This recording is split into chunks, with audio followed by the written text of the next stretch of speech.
முன்னை வினயகலம் உங்கில் கொடியமுதன் பொன்னங்கடற்கமலப் போதிரண்டும் என்னுடைய சென்னிக்கனியாக தேற்றினேன் தென்புலத்தார்க்கு என்ன கடவுடையேன் யான் நயந்தரும் பேரின்பமெல்லாம் பழுதென்று நன்றினர்பால் செயந்தரும் கீர்த்தி ராமானுஜமுனி தாளினமேல் உயர்ந்த குணத்தை திருவரங்கத் தமுதோங்கம் அன்பால் எம்பும் கலித்துறை அந்தாதி ஓதிசை நெஞ்சமே இடியன் குறை நமக்கு எம்பெருமானார் திருநாமத்தால் முனிதந்த நூற்றிட்டு சாவித்திரி என்னும் நுண்பொருளை கனிதந்த செஞ்சொல் கலித்துறை அந்தாதி பாடி தந்தான் புனிதன் திருவரங்கத் தமுதாகிய புண்ணியனே சொல்லின் தொகை கொண்டு உனதடிப்போதுக்கு தொண்டு செய்யும் நல் அன்பரேத்தும் நாமமெல்லாம் எந்த நாவிலுள்ளே ஹல்லும் பகலும் அமரும்படி நல்கு அருசமயம் வெல்லும் பரம ராமானுஜா இது என் விண்ணப்பமே.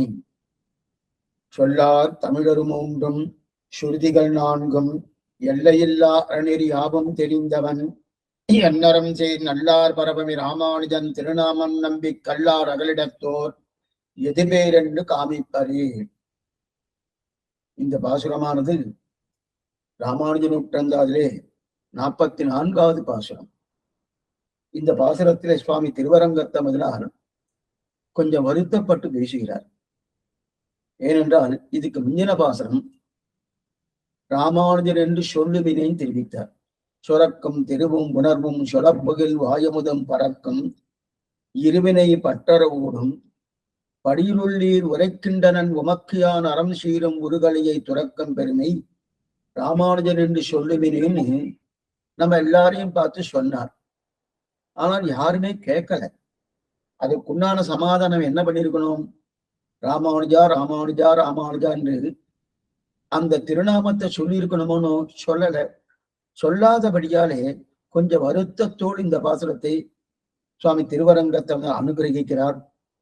ஏனென்னா நல்லார் பரமம் ராமானுஜன் திருநாமம் நம்பி கல்லார் அகலிடத்தோர். எப்படிப்பட்ட இந்த லோகத்துல சொல்லியிருக்கேன்.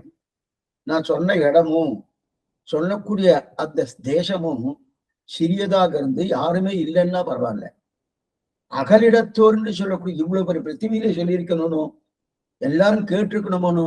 ஆனா கேட்பதற்கு உங்களுக்கு ருச்சி இல்லாம போயிடுது, நீங்க கேட்கல.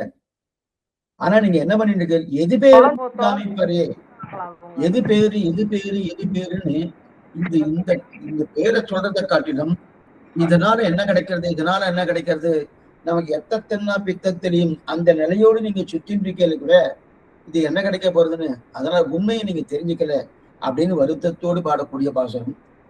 அதுல நேற்றைய காலக்ஷேபத்துல நாம் சொல்லார் தமிழரும் மூன்றும் அதற்கு முன்னாடியே என்னரும் சீர் நல்லார் பரமமி ராமானுஜன் என்னன்றதை பார்த்துட்டோம். ஆனா சுவாமி மணவாளமாவுடைய அவதாரிகை என்ன, மேற்கொண்டு மணவாளனுடைய பதபதார்த்தங்கள் அதுதான் பார்த்துட்டு இருக்கோம். அவதாரிகை நம்ம முடிச்சிட்டோம். அந்த பதபதார்த்தத்துல என்ன தெரிவிக்கிறார்?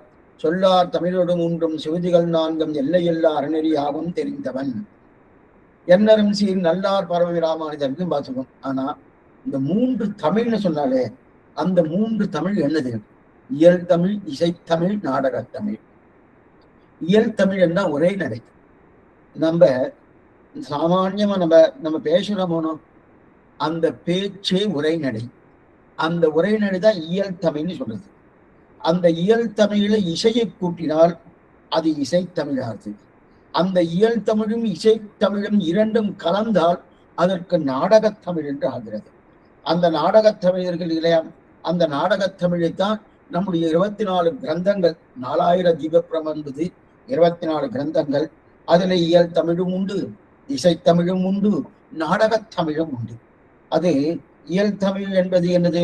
இதை அப்பிள்ளை என்கிற பெரியவர் மணவாளமாவுடைய ஆச்சரியமான அந்த வம்சத்தில், அந்த வம்சம் என்னன்னா அவருடைய பரம்பரை சிஷ்ய பரம்பரை வந்துடும். அப்பிள்ளை, பெரியவாச்சான் பிள்ளை, இவெல்லாம் ஒவ்வொருத்தரும் ஒவ்வொரு மாதிரி காமிச்சிருக்கா. எத்தனை பாசனம்? கிட்டத்தட்ட 3776 பாசனங்கள்னு ஒரு கணக்கு கொடுத்துருக்கா.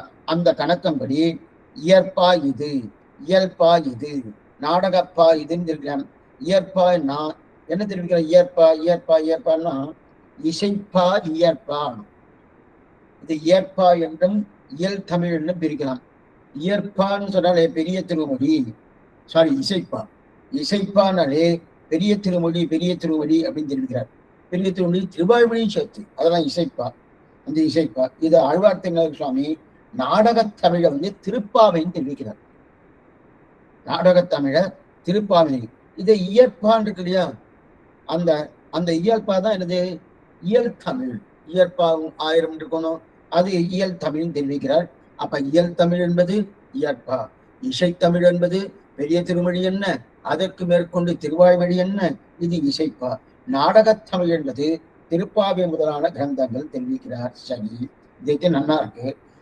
ஏன்னா அதுல ஒரு பெண் பேசுறதுக்கு இன்னொரு பெண் பேசுறதுக்கும் அந்த பேச்சு அபிநயம்லாம் பண்ணக்கூடிய ஒரு நிலை இருக்கணும். அதனால அதை அப்படிதான் பண்ணிட்டா. இதற்கு மேலே இந்த நாடகத்தமிழ் இருக்கணுமான்னா நாமே நம்முடைய தேசத்துல நிறைய பேர் இன்னைக்கும் பண்ணிட்டு இருக்கா. நீங்க கிராமத்துல எல்லாம் போனீங்கன்னா அந்த நாடகத்தமிழ் என்பது உண்டு.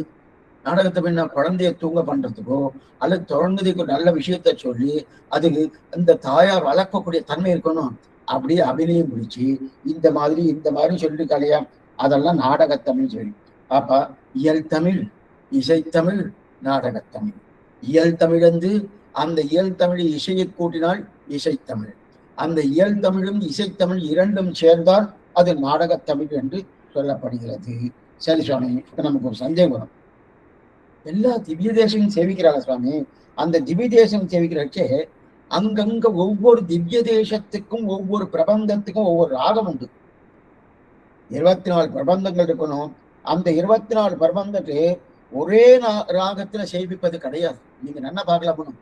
24 பிரபந்தங்களும் ஒரே ராகத்தைனா ஒவ்வொரு பிரபந்தத்துக்கும் ஒவ்வொரு ராகம். அது மட்டும் இல்ல, திவ்ய தேசத்துக்குள்ளே அந்தந்த பிரபந்தத்துக்குள்ளே அந்த ராகங்கள் மாறுவதற்கு உண்டான வாய்ப்புகள் இருக்கு. ராகம்னா கொஞ்சம் துணி மாறத்துக்கு உண்டான வாய்ப்பு. ராமானுஜ நூற்றந்தாதி இருக்கணும், அது ஒரு தனி ராகமே. சிறிய திருமணில் இருக்கணும், அது ஒரு தனிய ராகமே. திருவாசிரியம் இருக்கணும், அது ஒரு தனி ராகமே. அதே இதெல்லாம் ஒரு பக்கம் இருந்தாலும் ஆழ்வார் திருமணி சேவிக்கிற பாருங்க, ஒரு மாசத்துக்கு ஒவ்வொரு மாசத்துக்கும் 4000 ஆயிடும். அப்படியே சொல்ல, ஒவ்வொரு மாசமும் 4000 ஆயிடும். ஏன்னா அவளுக்கு விசாகம் வந்துச்சுன்னா 4000 பூர்த்தி ஆகும். மாச விசாகம் வந்தாலும் 4000 பூர்த்தி ஆகும். அந்த 10 நாளுக்கு முன்னாடியே சேவாக்காலம் தோல்வி. ஆனா அங்க சேவிக்கக்கூடிய சேவாக்கால கிரமமே வேறு, மற்ற திவ்ய தேசிக்கக்கூடிய சேவாக்கால கிரமமே வேறு. அதே போல ராமானுஜ இருந்தாதி திருவரங்கத்துல சேவிக்கக்கூடிய கிரமமே வேறு, மற்ற திவ்ய தேசத்துல சேவிக்கக்கூடிய கிரமமே வேறு. இது எது சுவாமி சரி, எது தப்பு, எது சரியா, இது எதன் பிரகாரம்னா அவரவர்களுடைய ஆச்சாரர்கள் என்ன நியமிக்கிறாரோ அந்த நியமனம் பிரகாரம் தான் எடுத்துக்கொள்ளுமே சுவர இது சரி இது தவறு என்று. ஏன்னா அந்தந்த திவ்ய தேசத்துக்கு எப்பவுமே திவ்ய தேசத்துக்குண்டான பழக்கம் ஒண்ணு இருக்கு. அந்தந்த திவ்ய தேசத்து பெரியோர்கள் அந்தந்த பெருமாளுக்கு தகுந்தாற் போல அந்த நிலையோடு அவ ஒரு ராகத்தை கொடுத்து இப்படி பண்ணணும் இப்படி பண்ணணும். ஒவ்வொரு திவ்ய தேசத்துக்கும் மாறுபடும்னா ஒரு சம்பிரதாயமோ அல்லது சாஸ்திரமோ மாறுபடும் எனக்கு தெரிவிக்கவில்லை. அதுல பண்ணக்கூடிய உற்சவங்கள் ஆகட்டும், அதே பண்ணக்கூடிய மற்றவித காரியங்கள் ஆகட்டும் கொஞ்சம் கொஞ்சம் மாறுபடும். அதுக்கும் இதுக்கும் சம்பந்தமே இல்லை. அந்தந்த திவ்ய தேசத்துடைய அனுபவம், அந்த அனுபவத்துக்கு தகுந்த அப்புறம் ஒவ்வொன்னு பண்ணுவேன். இப்ப இதுக்கு ராமானுஜம் இருந்தாலும் திருவள்ளிக்கல ஒரு மாதிரி செய்ப்பா, திருவரங்கத்துல ஒரு மாதிரி செய்ப்பா. இதெல்லாம் இந்த மாதிரி இருக்கான்னா இந்தந்த ராகங்கள் காலப்போக்கில் எப்படின்னா நாதமணி காலத்துக்கு பிற்பாடு இதெல்லாம் இசை கூட்டி சேர்க்கப்பட்டது. நாதமணி காலத்துல இவ்வளவு தூரம் கிடையாது. நாதமணி காலத்துக்கு பிற்பாடு இதையெல்லாம் இசை கூட்டி சேர்க்கப்பட்டது. அப்படி பார்த்தா 4000மே இசைத்தமிழ்னு சொல்லலாம். 4000மே இசைத்தமிழ்னு சொல்லலாம். இதுக்குன்னா எல்லாமே இசைதான். இருப்பினும் இயற்பான்னு ஒண்ணு தனியா பிரிச்சிருப்பா, இயல்பான்னு ஒண்ணு தனியா பிரிச்சிருக்கா, நாடகத்தமிழ்னு ஒண்ணு தனியா பிரிச்சிருக்கானோ அப்படின்னு. இப்ப அந்த இயல்னா அது இயல் இயற்பா. இசைத்தமிழ் பெரிய திருமொழி என்ன, மேற்கொண்டு திருவாய்மொழி என்ன, இதுதான் இசைத்தமிழ் திருமொழி. ஆக 3 தமிழ். ஆக சொல்லார் தமிழரு 3 தமிழ்கள், இசைப்பா இயல்பா நாடகத்தமிழ் என்று சொல்லக்கூடிய 3 தமிழ். அதுக்கு மேல அவ்வளவுதானா சுவாமி, அவ்வளவுதானே அவருக்கு தெரியும்னா இல்ல, சுருதிகள் 4. ஏன்னா இப்ப ராமானுஜரை பத்தி ஒரு சந்தேகம் நிறைய பேருக்கு இருக்கு. இன்னைக்கு கிடையாது, அந்த கிட்ட ஒரு 50 வருஷத்துக்கு முன்னாடி இந்த சந்தேகத்தை ஏற்பட்டே இருந்தார். ராமானுஜருக்கு தமிழ் தெரியாது, மணவாள மாமனிக்கு சம்ஸ்கிருதம் தெரியாது. இது ஒரு பெரிய பிரச்சாரமே வேண்டாம், தேவையில்லாதது. என்னவோ எத்தையோ பண்ணணுன்றதுக்கு அது மாதிரி பண்ணிருக்கார். ராமானுஜருக்கு தமிழ் தெரியாது. ஏன்னா எதனால சொன்னா, தமிழ பிரபந்தமே பண்ணலையா. தமிழ்ல ஏதாவது வியாக்கியானம் பண்ணியிருந்தா பரவாயில்ல, வியாக்கியானம் பண்ணல. தமிழ பிரபந்தம் பண்ணலையோ, எப்ப பிரபந்தம் பண்ணலையோ இவர் தமிழ் தெரியுமா அப்படின்னு சந்தேகம். அதே போல சுவாமி மணவாள மாமனிக்கு சம்ஸ்கிருதத்துல நிறைய பண்ணியிருக்காரு. எதிராஜ விம்சதி, அதே போல தேவராஜ ஸ்தோத்திர, தேவராஜ மங்கள ஸ்தோத்திரம் பண்ணியிருக்கார், நிறைய பண்ணியிருக்கார். இதான் அவருக்கு சம்ஸ்கிருதம் தெரியுமோ? இது தேவையில்லாத இந்த இவாளுக்குள்ளே ஒரு விசாரம். எத்தையோ பேசணும்னு பேசிட்டு இருக்காங்க. ஏன்னா உண்மையா தமிழ் தெரியுமா என்னதுமா கேட்கணும்? ராமானுஜர் பத்தி, ராமானுஜருக்கு சம்ஸ்கிருதம் தெரியுமான்னு கேட்கணும். ஏன் சுவாமி தெரியாதுன்னா, ஏன்னா ஸ்ரீபாஷன் எழுதியிருக்காரு, என்னன்னா எதோ எழுதினார், சம்ஸ்கிருதம் தெரியுமா என்னன்னா தமிழ் தான் என்று சொன்னால்தான் உண்மைன்னா எது போல. ஏன்னா இப்ப அவ என்ன கேட்டா, ராமானுஜருக்கு தமிழ் தெரியுமான்னு கேட்டா, திருப்பி அவ கேட்கணும் ராமானுஜருக்கு சம்ஸ்கிருதம் தெரியுமான்னு கேட்கணும். என்ன சுவாமி அந்த மாதிரி கேட்டா என்ன வரும்னா, இப்ப இதுக்கு பதில் சொல்ற மாதிரி இருக்கும். திருப்பாவையில ஒருத்தி மகனாய் பிறந்து ஓரிரவில் ஒருத்தி மகனாய் ஒழித்து வளர, இந்த பாசுரத்துல நஞ்சியர் பராசர பற்ற பார்த்து கேட்கிறார். அது என்ன சுவாமி? சுடி கொடுத்த நாச்சியார் ஆண்டால் ஒருத்தின்னு சொல்லியிருக்கார். ஒருத்தி மகனாய் பிறந்து ஓரிரவில் ஒருத்தி மகனாய் ஒழித்து வளர. அப்ப பிறந்தது தேவகிட்ட, வளர்ந்தது யசோதை கிட்ட. அப்ப ரெண்டு சப்தத்துக்கும் ரெண்டு தாய்க்கும் ஒருத்தின்னு போட்டிருக்கான். அப்ப பெற்றவள் வேறு வளர்த்தவள் வேறு. என்ன இருந்தாலும் பெற்றவளுக்கு உண்டான வைபவம் வளர்த்தவளுக்கு இருக்குமா?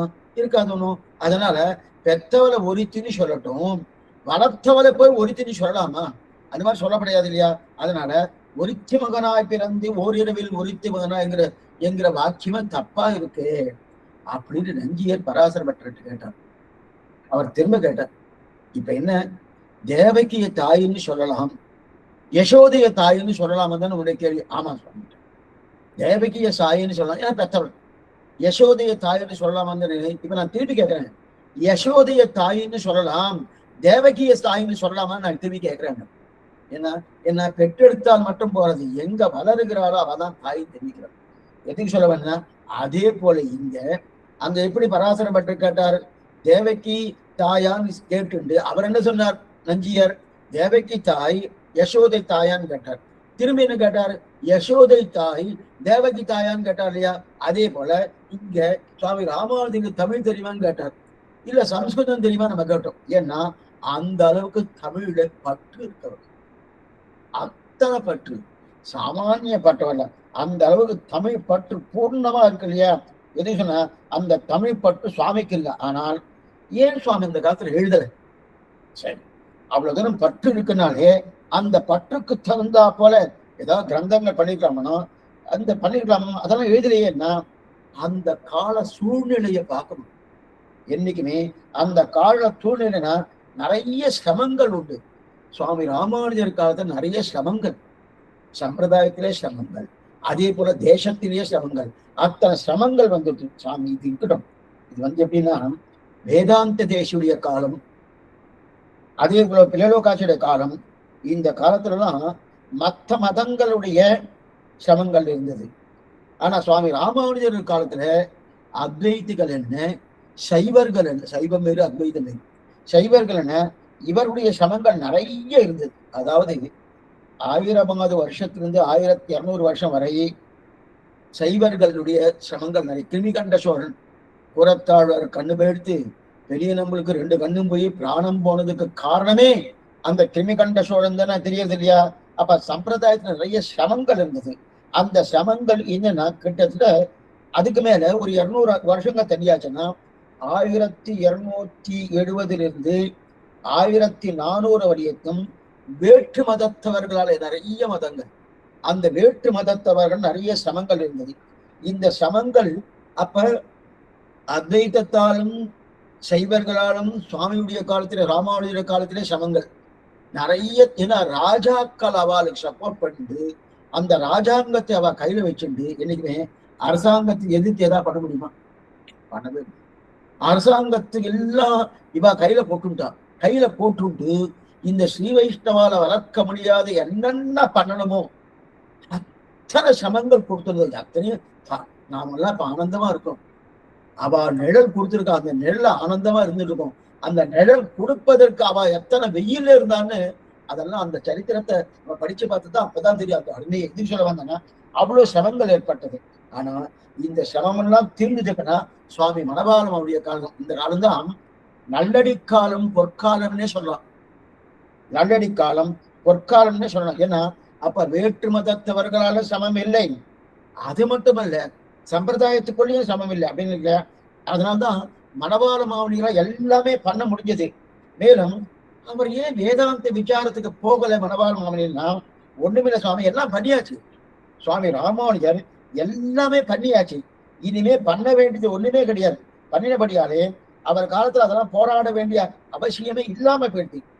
அப்ப என்ன பண்ணும், ராமானுஜ வைபவத்தை உலகத்தோருக்கு நல்ல அறிவிப்பதுதான் அவர் நானா பண்ணாங்க. ஏன்னாதான் மணவாள காலத்தாலே நிறைய விஷயங்கள் நடந்தது. ஆனால் ராமானுஜருடைய காலத்துல சைவர்களாலும் அத்வைதிகளாலும் நிறைய அவன் நிரசனம் பண்ண வேண்டியது. சங்கர பாஸ்கர யாதவ பாட்ட பிரபாகரன் தங்கள் மதம் அவள் நிரசனம் பண்ணக்கூடிய. அதனால ராமானுஜர் காலத்துக்கு முற்பட்டவர் ஆதிசங்கர், ராமானுஜர் காலத்துக்கு பிற்பட்டவர் மாத்வர். மாத்வருடைய சம்பிரதாயம் துவைத்தம், ஆதிசங்கருடைய சம்பிரதாயம் அத்வைத்தம். எதுக்கு சொன்னா அதனால்தான் சுவாமியுடைய அந்த ஸ்ரீபாஷ்யத்துல துவைத்த மதத்துடைய சம்பிரதாயத்துல கண்டனம் ரொம்ப குறைச்சலா இருக்கும். ஆனா அத்வைத்த மத கண்டனம் தான் நிறைய இருக்கும். ஏன்னா இவருக்கு காலத்தாலே முற்பட்டவர் அத்வைத்தி, காலத்தாலே பிற்பட்டவர் துவைத்தி என்று சொல்லக்கூடிய மாத்வாச்சாரி. எதுக்குன்னா இதுக்கெல்லாம் அந்த சம்ஸ்கிருத பாஷையில என்னென்ன உண்டோ என்னென்ன சமாதானம் எல்லாத்தையும் எழுத வேண்டிய நிர்பந்தம் சுவாமிக்கு இருக்கு. அதே நேரத்துல பிலலோகாச்சார காலமாகட்டும், அதே போல வேதாந்த தேசிய காலமாகட்டும், அப்ப பார்த்தாச்சுன்னா நிறைய எதிரிகள் வேற்று மதத்தவர்கள், அந்த வேற்று மதத்தின் எதிரிகள் நிறைய சிரமத்தை கொடுத்தா.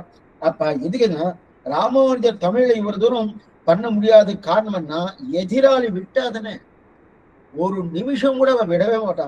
விடாம இது என்னென்ன தொந்தரவு கொடுத்துட்டே இருக்கையா, வைஷ்ணவ சம்பிரதாயத்தை நல்லா பேணி பாதுகாக்கணும். அதுக்கு ஒரு வேலி இட்டு அந்த பாதுகாக்கணுமோ, அந்த வேலி போகாம அப்படியே இருக்கணுமோ, எவ்வளவு சிரமப்பட்டிருப்பாரோ அத்தனை சிரமப்பட்டிருக்கார். அதன் பின்பு 160 வருஷத்துல அவர் இருந்திருந்தாலும் அப்ப இந்த சிரமங்கள் இருந்தது. வைஷ்ணவர்கள் செய்தி சைவர்கள் ஸ்ரீ வைஷ்ணவத்தை காப்பாத்தியாங்க, அத்வைத்திலிருந்து ஸ்ரீ வைஷ்ணவம் காப்பாத்தியாங்க. நிறைய திவ்ய தேசங்கள் எங்கெங்க என்னென்ன திவ்ய தேசங்கள் உண்டோ அந்த திவ்ய தேசங்களை ராமானுஜாரிய திவ்யாஜ்ஞா வர்த்ததான் அபிவர்த்ததான் நித்திய சொல்லிக்கணும். அந்த திவ்ய தேசங்கள் லட்சியத்துக்கு கொடுத்தானும். அது மட்டும் இல்ல, ஊரை விட்டு ஓடி ஓடி ஓடி ஓடி எந்தெந்த திவ்ய தேசத்துக்கு போகணுமோ அந்தந்த திவ்ய தேசத்துக்கு திருமலையில எத்தனை கைங்கரம், ஒரு கைங்கரம் ஒண்ணு இதுக்கு அனந்தாழ்வார் ராமானுஜர் பண்ண கைங்கரம் ஒரு கிரந்தமாவே போட்டிருக்காரு. அத்தனை கைங்கரியம் பண்ணுங்க. அல்லது அந்த ஊர்ல இருந்து அன்னைக்கு ஜைன மதத்தவர்கள் பௌத்த மதத்தவர்கள் எத்தனை பேரு அவள் இவரே ஆதிசேஷன் அவதாரம் பண்ணி 1000 தலைகளும் போது இன்னைக்கும் தொண்டனூர்ல போனா அங்க நீங்க சேவிக்கலாம். அப்படி இருக்க செய்து அதனாலதான் இவருக்கு 9 கிரந்தங்கள் பண்ணார். நவவித கிரந்தங்கள் சுவாமி ராமானுஜர் பண்ணப்பட்டதா தெரியாது. அப்படி இருக்க செய்து அதனால இவருக்கு நேரமே கிடையாது. அந்த எதிராளிக்கு உண்டான சமாதானம் சொல்லி, அதுவும் சமாதானத்தோட எப்படி சொல்லணும், அவா பாஷையில சொல்லணும். அவளுக்கு உண்டான பாஷை இது சம்ஸ்கிருத பாஷை. அங்க போய் ஆழ்வார் பாசனம் திருப்பாவின்னு சொன்னா அவ ஏத்துக்க போறது கிடையாது. அதனால அந்தந்த திவ்ய தேச கைங்கரியம் என்ன, திவ்ய தேச விக்கிரகத்துடைய நிலை என்ன, இது எல்லாத்தையும் எடுத்துட்டு மேற்கொண்டு எத்தனை எதிர்ப்புகள், இத்தனை எதிர்ப்பையும் சேர்த்து சம்பிரதாயத்தை நிலநாட்டனுடைய சிரமந்தான். அதனால்தான் என்ன பண்றாருன்னா அவரே திருக்குறுகை பிள்ளான் தொடக்கமாக முதல் 5 வியாக்கியானங்கள் திருவாய்மொழிக்கு வந்தது மேல நம்ம பார்க்க போறோம். மேல பௌதிஷத் காலத்துல பார்க்க போறோம். 5 வியாக்கியானங்கள் வந்துடும். தெல்லாரும் ஞான திருக்குறுகை பிள்ளான் எதிராஜன் பேரவுள்ளார் உள்ளாரும் அன்புடனே மாறன் மறைப்புள்ளாய்ந்து இன்பமிகு ஆராயன் முதல்ல சுவாமி ராமானுஜன் ஆராயணப்படி ஆரம்பிச்சு வச்சார். அவரே எழுதல, திருக்குறுகை பிரான் அவருடைய மானசீக புத்தர் திருக்குறுகை பிரான் வைத்துக் கொண்டு அதை எழுத ஆரம்பிச்சாரு. அப்ப அது கொஞ்சம் கொஞ்சமா ஒழுங்கா புரிஞ்சு வரணுமோ. அதனால அவரால் தமிழ்ல பண்றதுக்கு உண்டான நேரம் அவர் கிடையாது. இத்தனைக்கும் ஒரு தனியன் பண்ணியிருக்கார்.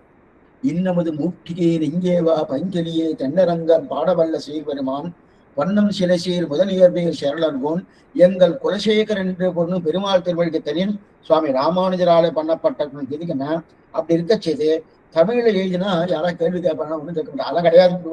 அதனால சுவாமி நன்னா தமிழ் தெரியும். தமிழ் தெரியாதுதான் சொல்லார் தமிழர் மூன்றும் சுருதிகள் நான்கும் எல்லையில்லா அரணகி.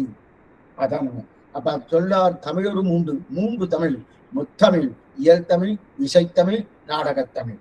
இந்த மூன்று தமிழையும் நன்றா அறிந்தவர். அதிலும் முக்கியமா சுவாமி அரையர் சுவாமி அபிநயம் எல்லாம் பண்ற போறோம். அந்த அபிநயம் பண்ற சில அங்கேயே உட்கார்ந்து பகல் பத்திர அத்தியன காலம் பகல் பத்திர 40 சுகத்துல நல்லா ரசிச்சு பார்த்துட்டு பாரோம். அதுலயும் முக்கியமா யாரு தெரியுமா? இந்த அரையர் ஆழ்வார் திருவரங்க பெருமாள் அரையர். இவர் சுவாமி பரமாச்சாரியர் ஆளவந்தாருடைய திருக்குமாரர். அவரும் ஒரு ஆச்சாரியன் சுவாமி பெருமானாருக்கு. அவர் அபிநயம் பிடிக்க செல்ல இது மாதிரி இருக்கு. எம்பார் என்ன, முதலியார் என்ன, இவாளுக்கெல்லாம் ஒவ்வொன்னு சொல்லி கொடுத்துட்டே இருக்காரு. அந்த இயல் தமிழ் என்ன, இசைத்தமிழ் என்ன, நாடகத்தமிழ் இதெல்லாம் தெரிவிக்கிறார். அப்ப சொல்லார் தமிழ் மூன்றும் சுருதிகள் நான்கும். அப்ப தமிழ் 3 தமிழும் நன்னா தெரியும். சுருதிகள் நான்கும் ரிக்வேதம் என்ன, எஜுர்வேதம் என்ன, சாமவேதனம் என்ன, அதர்வன வேதம் என்ன, 4 வேதங்கள் நன்னா அறிந்தவர். மேலும் உபனிஷத் பாஷ்யத்தை உபனிஷத் நிறைய பாஷ்யம் பண்ணியிருக்கார். வேதார்த்த சங்கிரகம் இருக்கணும். ஆச்சரியமான கிரந்தம். 9 கிரந்தத்துல சுவாமி 9 கிரந்தம் பண்ணியிருக்கார். அதுல வேதார்த்த சங்கிரம்னு ஒரு கிரந்தம். உபனிஷத்தை அப்படியே பிழிஞ்சு வைத்தவர் பண்ணியிருக்கார். இத்தனைக்கும் அவர் உட்கார்ந்து எழுதப்பட்ட கிரந்தமே வேதார்த்த சங்கிரமே கிடையாது. வேதார்த்த சங்கிரகம்ன்றது திருமலையப்பனை சேவிக்கிறதுக்கு போயிருந்தார். சேவிச்சுள்ள அங்க இருக்க ஒரு சிஷ்யெல்லாம் சுவாமிகிட்ட பிரார்த்திக்கிறா. சுவாமி தேவரதான் மங்களாசாசனம் பண்ணலாமே திருவேங்கடபடியானது. அங்க நின்று ஒண்ணும் கிடையாது, நின்று சேவிச்சுதான் வேதார்த்த சங்கிரகம். அதை உடனே பட்டோல படுத்திட்டு அங்க இருக்கக்கூடிய சிஷ்யாலாம் எதுக்கு சொல்ல வந்தோன்னா அப்படிப்பட்ட கிரந்தம் பண்ணார். அதுக்கு மேல ஸ்ரீபாஷ்யத்தை அமைச்சார். மேலும் எல்லாமே தெரியும். ரிக்வேதம் என்ன, எதிர்வேதம் என்ன, சாமவேதம். அதுக்கு மேல அது பண்ண சொல்லார் தமிழர் மூன்றும் சுருதிகள் நான்கும் எல்லையில்லா அறநெறி. எல்லையில்லா அறநெறி அப்படின்னா தெரியுமான்னா, ஏன்னா வெறுமனே சாஸ்திர ஞானம் மட்டும் இருந்தா போறாது. என்னைக்குமே சரி சாஸ்திரம் நம்ம இதெல்லாம் இருக்கணும். நம்ம திருவாய்மொழி சேவிக்கிறோம், சேவா கலந்து விடுவிடுன்னு சேவிச்சிடும். உயர்நலம் உடையவன் என்ன சுவாமி அர்த்தம் நமக்கு தெரியுமா? தெரியாது. அப்ப வியாக்கியானத்துக்கு போகணுமோனோ அதே போல சாஸ்திரத்துக்கு என்னென்ன இருக்கு? 3 விதமான இருக்கு. அங்கங்கள் இருக்கு, உபாங்கங்கள் இருக்கு. அப்ப அந்த அங்கங்கள் உபாங்கங்கள் தெரிஞ்சுக்குமா? அதுதான் எல்லையில்லா அறநெறி. அந்த எல்லையில்லா சாஸ்திர ஞானம் மட்டும் இருந்தா போராது. அதை நடைமுறைப்படுத்துறதுக்கு அந்த தர்மத்தின் நடைமுறைப்படுத்தணும் இல்லையா? எல்லா தர்மசாஸ்திரங்களும் தெரியணும். ஸ்மிருதிகள் என்ன, இதிகாச புராணங்கள் என்ன, தர்மசாஸ்திரங்கள் என்ன, இதெல்லாம் பூர்ணமா தெரியும். அந்த 2ஐயுமே அறிந்தவர். ஸ்மிருதி என்ன, ஸ்மிருதி என்ன. ஸ்மிருதி என்ன வேதங்கள் 4, ஸ்மிருதினா ரிஷிகள் நினைத்து பேசப்பட்ட 18 புராணங்கள் என்ன, தர்மசாஸ்திரங்க அதையெல்லாம் நன்னா அறிந்தவர். தெரிந்தவர் நிறையா. ஒருத்தர் உபதேசிக்க வராருன்னா தான் அப்ப எப்படி இருக்கு? அழகழகாக நன்னா தெரிஞ்சிருவார். அழகழகா சுவாமி ஆராய்ச்சி பண்ணி அழகழகா தெரிஞ்சுட்டு இருக்கா இல்லையா? அதுவும் எப்படிப்பட்ட இந்த மாதிரி இந்த தர்மசாஸ்திரங்கள் தெரிஞ்சு கொண்டபடிதான் பகவானுக்கு இத்தனை கல்யாண குணங்கள். ஆழ்வார் தெரிவிக்கிறானோ, என்பெரு கண்ணலத்து 9 வன்புகள் நாரணன் தென்கடல் சேரேந்திருக்கிறாஜா. ஏன்னா உண்மையா சொல்லணும்னா ராமானுஜரைத்தான் சொல்லணும். என்ன சொல்லணும்னா ஆத்மகுண சம்பன்னனாக இருக்கும் நல்லார் பரவும் ராமானுஜன் என்ன அத்தனை தெரிஞ்சு வச்சிருக்கார். சொல்லார் தமிழர் 3 ஸ்ருதிகள் 4 எல்லையில்லா அறநெறி. என்ன வெறுமனே பேசல, அவரை பிரீத்தியாலே எப்படியெல்லாம் புகழணுமோ அதான் நல்லார் பரவும் ராமானுஜன். அவரை புகழ்றார் ராமானுஜர். ஓ இவ்வளவு தெரிஞ்சுட்டு இருக்காரு. இவ்வளவு தெரிஞ்சபடியால்தான் திருவரங்கத்தவன் என்ன சொன்னார்? ராமானுஜர் என்று சொல்லுவினே. இந்த வார்த்தையை அவர் சொல்றது காரணம்னா, அதை சொல்லி நான் என்னவா ஆனந்தம் அடைஞ்சிருக்கேன், என்னவா ஆரோக்கியமா இருந்திருக்கேன், ஆனந்தமா இருந்திருக்கேன். இந்த ஆனந்தத்தை நீங்க இழந்திருக்கே அப்படின்னு பரதுக்க அசகிருஷ்டுதா. அவ பிறர் துன்பப்பட்டால் அவளால் முடியாதபடியால் தான் நமக்கு உபதேசம் பண்ண நாம இருக்கட்டும் அப்படிங்கிறத நல்லார் பரமபி ராமானுஜனை என்னென்னபடி ஸ்தோத்திரம் பண்ணணும்னு ஒரு நிலையே இல்லாம எப்படி எப்படிலாம் யாரு கூறத்தாழ்வார் என்ன, முதலியாண்டார் என்ன, எம்பார் என்ன, மேற்கொண்டு தோமாசி ஆண்டான் என்ன, அதற்கு வங்கிபுரத்து நம்பி என்ன, அவ அத்தனை பேர் ஸ்தோத்திரம் பண்றா இல்லையா? அந்த எம்பெருமானுடைய திருநாமத்தை நான் சொன்ன வார்த்தை நம்பி மற்ற யாரும் அதற்காக அந்த அவதான் எனக்கு சொல்லி கொடுத்தா. கூறத்தாழ்வான் முதலியாண்டான் போன்ற பெரியோர்கள், அந்த பெரியோர்கள் அந்த ராமானுஜ நாமத்தை சொல்லிக் கொடுத்தாருன்னா சொல்லிக் கொடுத்தபடியாவது 108 பாசமா அடியன் பண்ணிட்டு இருக்கேன்னு திருவரங்கத்தவதனார் தெரிவிக்கிறார். அப்படி இருக்கச்சே அவ சொன்னதை தான் உங்களை திரும்பி சொல்லியிருக்கேன். ஆனா அந்த சொல்லிட்டு இருக்கச்சே அவ சொன்னது சத்தியவாக்கம் தானே. ஏன்னா சொன்னபடியால எனக்கு எத்தனை பட்டு வாழ்ச்சி கிடைச்சிருக்கு. நான் எப்படி இருந்தேன், இன்னைக்கு எப்படி இருந்துட்டு இருக்க நல்லா தெரியதனும். அதை நீங்க நம்பி இருக்கணுமோனோ. ஆனா நான் எப்படி முதல்ல சமப்பட்டிருந்தனோ அந்த சமத்திலிருந்து நான் விடுபட்டேனும். அதே போல அந்த நல்லோர்கள் சொல்லக்கூடிய அந்த இது நம்பி இருக்கலாம், அல்லது அவ சொன்னதையா நம்பி இருக்கணும், அல்லது அடியன் சொன்னதையா நம்பி இருக்கலாம். ரெண்டையுமே நீங்க நம்பல. சொல்லார் தமிழொரு மூன்றும் சுருதிகள் 4 எல்லையில்லா அறநெறி ஆகும் தெரிந்தவன் எண்ணரம் சீர் நல்லார் பரமன் ராமானுஜன் திருநாமன் நம்பி கல்லார் அவளிடத்தோர். இந்த லோகத்துல எவ்வளவு பெரிய லோகம், அப்படி உபதேசம் பண்ணியும் நீங்க ஐயோ விருப்பம் இருந்த இவர்கள் விருப்பம் என்ன? இவர்கள் எண்ணரும் சீல், எண்ணரும் சீல்னா கூறத்தாழ்வான் முதலியாண்டார் போன்றோர் உண்டான வைபவத்தை சொன்னதா சொல்லலாம். எண்ணரும் சீருங்கிற சப்தத்துக்கு கூறத்தாழ்வார் வைபவம் முதலியாண்டவன், அல்லது நல்லார் பரவம் எண்ணரும் சீர், நல்லார் பருவம் என்னரும் செய் ராமானுஜன்டா ராமானுஜருக்கு எண்ணில் அடங்காத கல்யாண குணங்கள் இருக்குன்னு எழுத சொல்லலாம். 2 விஷயமா சொல்லலாம். அதாவது எண்ணரும் சீன்னு சொன்னா கூறத்தாழ்வான் முதலான போன்ற உண்டான வைபவத்தை சொன்னதா வைக்கலாம். அரும் ஷீ அப்படிப்பட்ட வைபவம் யாருக்கு? கூறத்தாழ்வான் முதலியாண்டான் அங்கீபுரத்தை நம்பி சோமாசிட ஆண்டான் எத்தனை வடுகு நம்பி வாழ்ற அத்தனை வைபவம் உண்டு. இது எண்ணரும் ஷீ. அது இல்லாம இன்னொன்னு இருக்கு, நல்லார் பரவும் எண்ணரும் சீர் ராமானுஜன்னா ராமானுஜன் எண்ணரும் சீர். அப்ப என்ன நிறைய கல்யாண குணங்கள், அப்படிப்பட்ட அபரிமிதமான கல்யாணம் எண்ணிலடங்காத கல்யாண குணங்கள் ராமானுஜன் இருக்குன்னு சொல்ல 2மே பொருந்தது. எண்ணரும் சீன அந்த சீர் படைத்தவர்கள் கூறத்தாழ்வான் போன்றவர்கள். நல்லார் பருவம் ராமானுஜன் எண்ணரும் சீர்னா அங்க இவருக்கு அபரிமிதமான கல்யாண குணங்கள் அப்ப 2மே தான். இப்ப அது முதல். இப்ப 2வது அர்த்தம் என்னன்னா இப்படிப்பட்ட நம்புதல் விஸ்வசித்தல். எண்ணரும் சீர் நல்லார் பரமவி ராமானுஜன் திருநாமம் நம்பி, நம்பி நம்புதல். என்ன நம்புதல்? விஸ்வசித்தல், விஸ்வாசம், ஜட நம்பிக்கை. அந்த விசுவாச குணம் இந்த விஷயத்துல அப்படியே பூர்ணமாக நம்பி இருக்கணுமோ அந்த இல்லையே. திருநாமம் நம்பி கல்லார் அகலிடத்தோர்.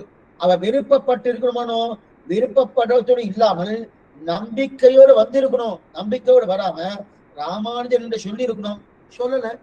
ஆனா முந்தின பாசத்துல அடியன் சொல்லணும். நீங்க சொன்னா என்ன தெரியும்? திரும்பும் உணர்வும் சுரக்கும் வாயமுதும் பறக்கும் இருவினை பற்றற ஓடும். இத்தனையும் சொன்னேனோனும் இதெல்லாம் ஓடுறதுன்னு சொல்லணும். அதையே நீங்க இதெல்லாம் நீங்க கேட்டிருக்கணுமானோ? கேட்டிருந்தா அடியேப்படி எப்ப ஆனந்தப்பட்டிருக்கணும் அதே ஆனந்தப்பட்டிருக்கணும். அதனால அதற்கு தெரிவிக்கிறார், திருநாமம் நம்பி கல்லார் அகலிடத்தோர். நீங்களும் உங்களுடைய மனசோ விரும்பல, கிடைக்கணுங்கிற நம்பிக்கை வந்திருக்கணும். அந்த நம்பிக்கை வந்துவிட்டதை தவிர ஆனா உள்ள ஆழ்ந்த தீண்டி பார்த்தா இன்னும் விருப்பம் ஏற்படல. நம்பிக்கை வந்துவிட்டு விருப்பம் ஏற்படல. அப்ப விருப்பத்தோடு ராமானுஜன் என்று சொன்னா அடியேனுக்கு என்னென்ன கிடைச்சிருக்கோ அதை திரும்ப கிடைச்சிருக்குமே. இந்த நம்பிக்கையோடும் விருப்பத்தோடும் சொல்லணும் அப்படின்னு தெரிவிக்கிறார்.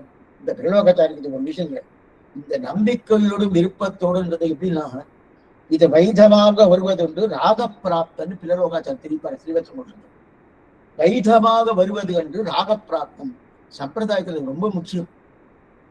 வைதம்னா விதிக்கிறது, இது பண்ணு இது பண்ணு இது பண்ணு அப்படின்னு ஒரு சட்ட ரீதியா சொல்ற மோனோ அதுதான் விதிப்படுறது.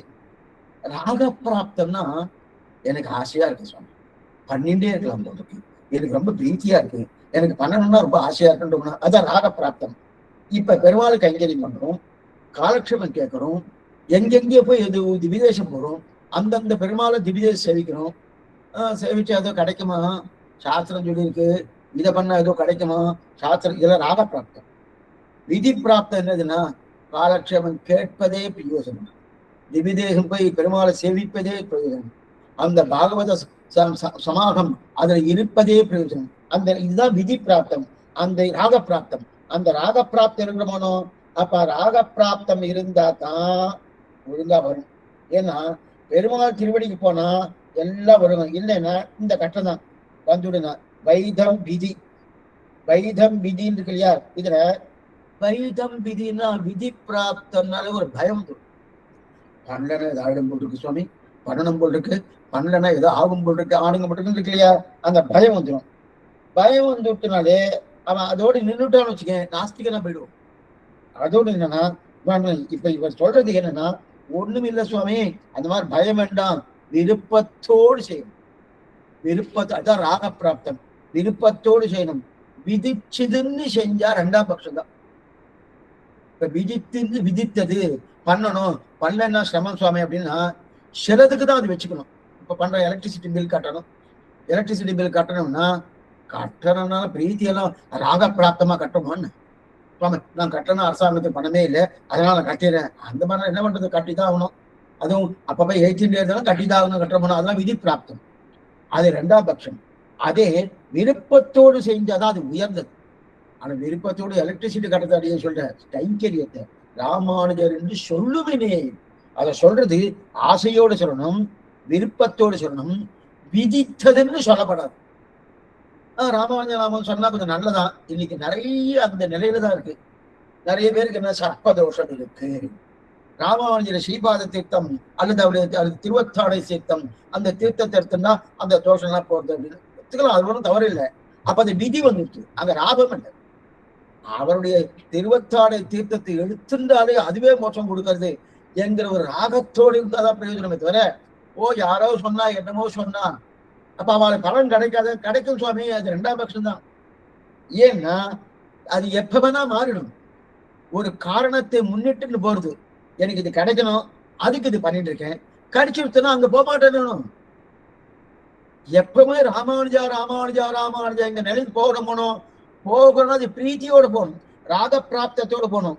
அதை போகாம என்னமோ சொன்னா அதைத்தான் முந்தின பாசனத்துல சுவாமி தெரிவிக்கிறார். சுரக்கும் திருவும் உணர்வும் சொலப்பு கிழ்வாயமுதம் பறக்கம் இருவினை பற்றறவோடும். நீங்க ஒரு தடவை ராமானுஜம் சொல்லியாச்சுன்னா என்னென்ன பலன் கிடைக்கிறது பாருங்க.